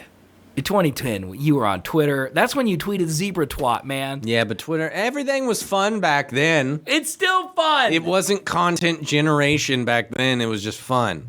We generated a lot of content. I would argue that zebra twat is maybe the pinnacle of your content generation. That's where it all went downhill. You also tweeted something about Miley Cyrus, and I don't remember what it was, but I remember it was funny. I said, like, Miley Cyrus overrated and called that one or some shit. Like 10 years before she even hit her peak. It's so good. Your Twitter account back then the was last great. Twitters that I've ever tweeted was like something about... I was like, I was critiquing Hillary Clinton's plan of how to handle ISIS. because the plan on her website was 4 steps. And I was like, this seems a bit simplified. And then the next tweet was a picture, like an ad that I got on Google AdSense of Trump as an astronaut. And I'm like, why is he an astronaut? And then that's when I gave up Twitter. Dude, bring your Twitter back, dude. It's so good. Bring your Twitter back. I did. Your thoughts are so great. You want to know? Okay, so I didn't tweet. Okay. I have a Blue Sky, though. Okay. And I did, drunkenly, one late night, where I was watching Smosh. Yeah. Over and over again. Yeah. I did at Shane Top on Blue Sky, and I was like, go on Dropout, motherfucker. Please. Do make some noise on Dropout, please. Uh-huh. Do you reply to you? Oh, I have no idea. I haven't logged back in. I doubt it. It was literally my first Blue Sky, so I feel like it's a bot account. Let's look real quick. Oh my God. Well, see, I have all my old tweets, Grimy. Like I have all of them. Like they're Nope. Never replied to you. One person liked my post. Hey, look at that. There's dozens of you, man. One like. Let's see. This day in 2022. Wow. I was tweeting about technical issues, and then I tweeted. I don't know if you guys can see this. I tweeted this picture of Brian with a toilet. Solid toilet. I'm pretty sure it's because Cameron's birthday, I believe, is Monday, and Cameron goes ham on his birthday. And I think this is so. That's the 4-year anniversary of the toilet photo of Brian. In 2020, I canceled the stream because OBS wasn't working. In March of 2019, we were playing Overwatch. Let's say Overwatch. We got a new character and a bunch of changes to exit. Finally, I can blame something else instead of my bad gameplay. Batiste came out. That's what happened on 2019. In 2018, let's see what I tweeted in 2018. I went to. We played the new Kirby on stream. I beat it in one thing. That's an excellent ad of him as an astronaut. Yep. I tweeted, is hashtag Trump an astronaut hashtag YouTube ad. Like Nice that hashtag like that usage, was dude. a hashtag. Nice hashtag usage. Yeah. 2017, I was tweeting about Breath of the Wild. 2016, I had just finished getting sick. Was tweeting about the Oculus. We went to Buffalo Wild Wings and got chicken wings. We watched March Madness. Me and you. Look at that. This is my last tweet from February 24th of 2017. Is this what I'm paying for dude. at AT&T? What does that say? Ready to play. Oh, you're just slow download speed. Yeah. And it was a video game. That's back when you played video games, man. No, that's an Apple. That's a movie. Every tweet from like 20 before I started streaming full time, every tweet before that is literally about March Madness. Do you see my fucking header? No. Oh, it's Campsteak. That's old. That's the last time I used fucking Twitter. That's crazy. Yeah, I was also in 2009. This is my oldest tweet from March 19th of 2009. I want lo mein so bad, it's unbelievable. I hate diets. I could give up pop. I could give up bread. I could give up sugar if I could just have lo mein. If someone was to purchase lo mein from Great Wall tonight and give it to me, I would eat it, no matter how dedicated I am to this diet. That's a good tweet right there, dude. Was that when you were on your keto diet and I told you to eat the egg? That probably was. March of 2009. Yeah. Old tweets not good. No. Except your tweets, excellent. No, mine are bad. Zebra twat, 10 out of 10. I don't remember when I tweeted that, but my Twitter is problematic at best. Your Twitter cannot be made public. If you were to sign up for a new Twitter, you would have to start a new account. Yeah. Because there's a lot of slurs, if I remember correctly. But probably in his defense, he was 15 and it was 2005. Okay? That's just how we talked back then. All right? A lot of it's just me drumming for now. Yeah, you got to go back to your teen years to get to the real problematic stuff. Yeah. June 19th of 2009. Okay. Going to see Year One at 3:45. Anyone want to join? Dude, like, who's going to say yes? Follow-up tweet. Year One was funny. Follow-up tweet. My mistake, it was bear poop.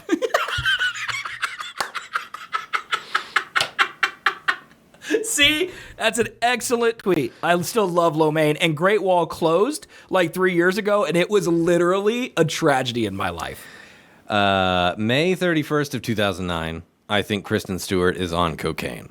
You called that and too. And then I retweeted that in 2015. It was like, definitely called this one. Yeah, you did call that one. And then May 31st of 2009, Miley Cyrus is so overrated.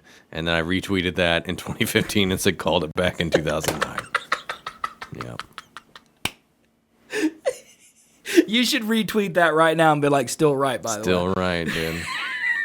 Chris Hemsworth was right. Or Liam Hemsworth was right. Whichever one dumped her. I don't remember which one. All right. Bro. Yeah, we don't need to talk about Afro Man or your dad being a leprechaun. I think we covered everything else. I'm pretty sure there was a hot period in time where I was really depressed and I was drinking at home alone and just tweeting. That sounds about right, yeah. Yeah. I definitely, well, I mean, my Twitter is so active, like, you could literally look at my Twitter and see my state of mind throughout periods of my life, like highs and lows of my life through Twitter, yeah. Eric Bledsoe's career, that's a big-ass fucking wasp right there. Holy shit, that was in August 31st of 2014. That's a great one, too. That's a good one. I haven't seen any problematic one yet, though. You got to scroll back. I'm telling you, man, 2014's not early enough. No, yeah, this is when You got to go back to the aughts to see that stuff, dude. I'm just fucking going way back. You gotta go. You gotta go way back to when you were a child. I'm surprised these still exist. There are so many Vine videos on Twitter. Dude, isn't Vine back? Who knows? I hope those links don't work. I'm sure that they do. I really hope they don't. Road work ahead. I sure hope it does. I sure hope Vine doesn't. That's when Drew Gooden got famous. Right there. That was what did it. I tweeted so much in 2013. Well, dude, back then you just used to... Like, back then, you just used to throw it into the ether and just... I just never thought I used Twitter this much, honestly. Yeah, dude. Used to be a different man. Yeah. You know? And then social. Yeah. And then you met women. And you became a woman man. Well, I think I realized that whatever I was doing pre me having a brain was problematic, so I stopped. No. I would... This is going to sound hurtful, but I don't mean it to be hurtful. I would say that on a surface level, your life is exactly the same now as it was then. You're just going to work every day as a graphic designer and coming home and getting on your computer and watching YouTube. Yeah, I mean, that's pretty close. Yeah. But your tertiary things like your partners and TwitPic, dude. I'm in the era of TwitPic. TwitPic was back in the day because the Twitter didn't used to have image hosting. It was just text only, yeah. Yeah. I'm not seeing any problematic ones. This is the only problem. That's probably for the best. They're definitely there. You know, I really thought there were, and I bet you there would be one if I found one. I found the original, my mistake. It was bear poop. I found that. I'm back there now. That's a good one. It's a good tweet. Bear poop, dude. Yeah. Also, year one was bad, right? Jack Black. Yes, it was really bad. Michael Cera. Going to TGI Fridays to enjoy some fine steak. Dude, those were the days. Those were the days. Watching Letterman is like watching the old man from Up doing a talk show, and the announcer is like watching a bigger version of Mini-Me. Because he's bald? Yes. Oh, Rant. Why were we watching Letterman? No, not because he's bad, but because the rest of the people like his band and announcers suck. So in their suckiness, we should end Letterman. We should end Letterman? What year was this? This is 2009. Not to be too harsh, but I kind of want Letterman to die. Well, it's a good thing you weren't being harsh. Oh, God, Jesus. Not to be too harsh. And then you wish says the fucking like 15-year-old who gives a shit. Dude, that is so freaking funny. Oh, my God. I just made the coolest noise with my mouth ever. See, these are the type of tweets that bring me joy. Oh, my God. Like, that is amazing. Well, in back in the day, this would have got text to me. Yeah. Like, I would have just been sitting on my couch, and then I would have got a text from Twitter, and it would have said, Colby says, I just made a great noise with my mouth. And I would have just looked at it, smiled, and put it down, you know? Good old days. Back before the slop. Back before the inundation of slop. Hilarious. Oh, man. Starting to get really depressed thinking I will never see my best friend again. The show is over. Nothing left to look forward to with him. Is that me? I don't know if that's you or or Bash. Retweet. The tweet before that was retweet Colby and Colton, and by I mean live. Sorry, the prep for the show is mushing my brain. It's got to be Bash then. That was his going away party. Yeah. Oh, because he moved. Yeah, that was that. Yeah. I had one of the greatest monologues of all time during that show. That was pretty good, yeah. Yeah. It's a good one. Green Day's drummer looks like a gayer version of Walsh in Serenity. Wash? He kind of does. And their bassist looks like a younger version of Qui-Gon Jinn. I don't know the basis for Green Day well off the top of my head. But Trey is kind of an effeminate Wash. A little bit. Yeah, a little bit. I could see that, yeah. And not even effeminate. He just kind of looks the same. He does, yeah. Yeah. Yeah, I could see that. Yeah. Anybody know how the Liberty Bell was broken? So stupid. Why? Why would you tweet that? There's just no reason for that to be a thought in your head. Kings of Leon really suck. Oh my god. Oh, these old tweets. So stupid.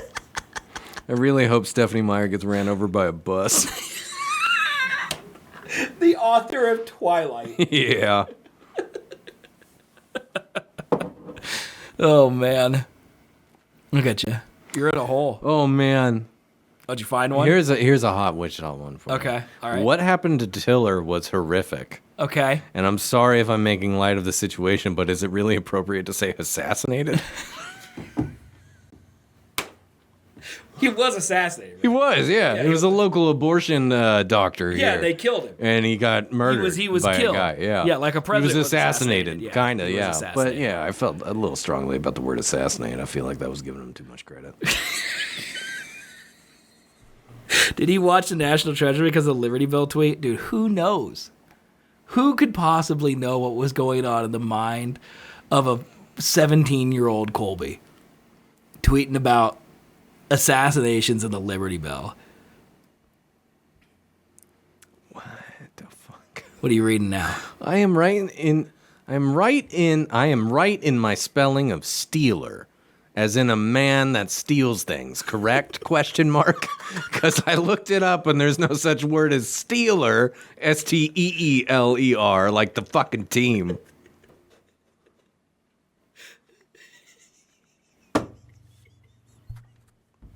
What could possibly have caused you I have no to idea. write that to the internet? Is it bad that I turned off device updates on the president? Is that anti-patriotic? Does the Secret Service arrest me now? I don't know. Who was the president then? Obama? 2009, yeah. Yeah. He tweeted a lot. That was appropriate. Yeah. Okay. I added someone and said Steeler. Okay. And then got roasted in the retweets for saying Steeler rather than thief. And so I had to legitimize myself by saying I spelled it right. Yeah, but it's not a word. It's not a word. It's just not a word at all. You spelled a non-existent word correctly. Hashtag 3 breakup words. I have AIDS.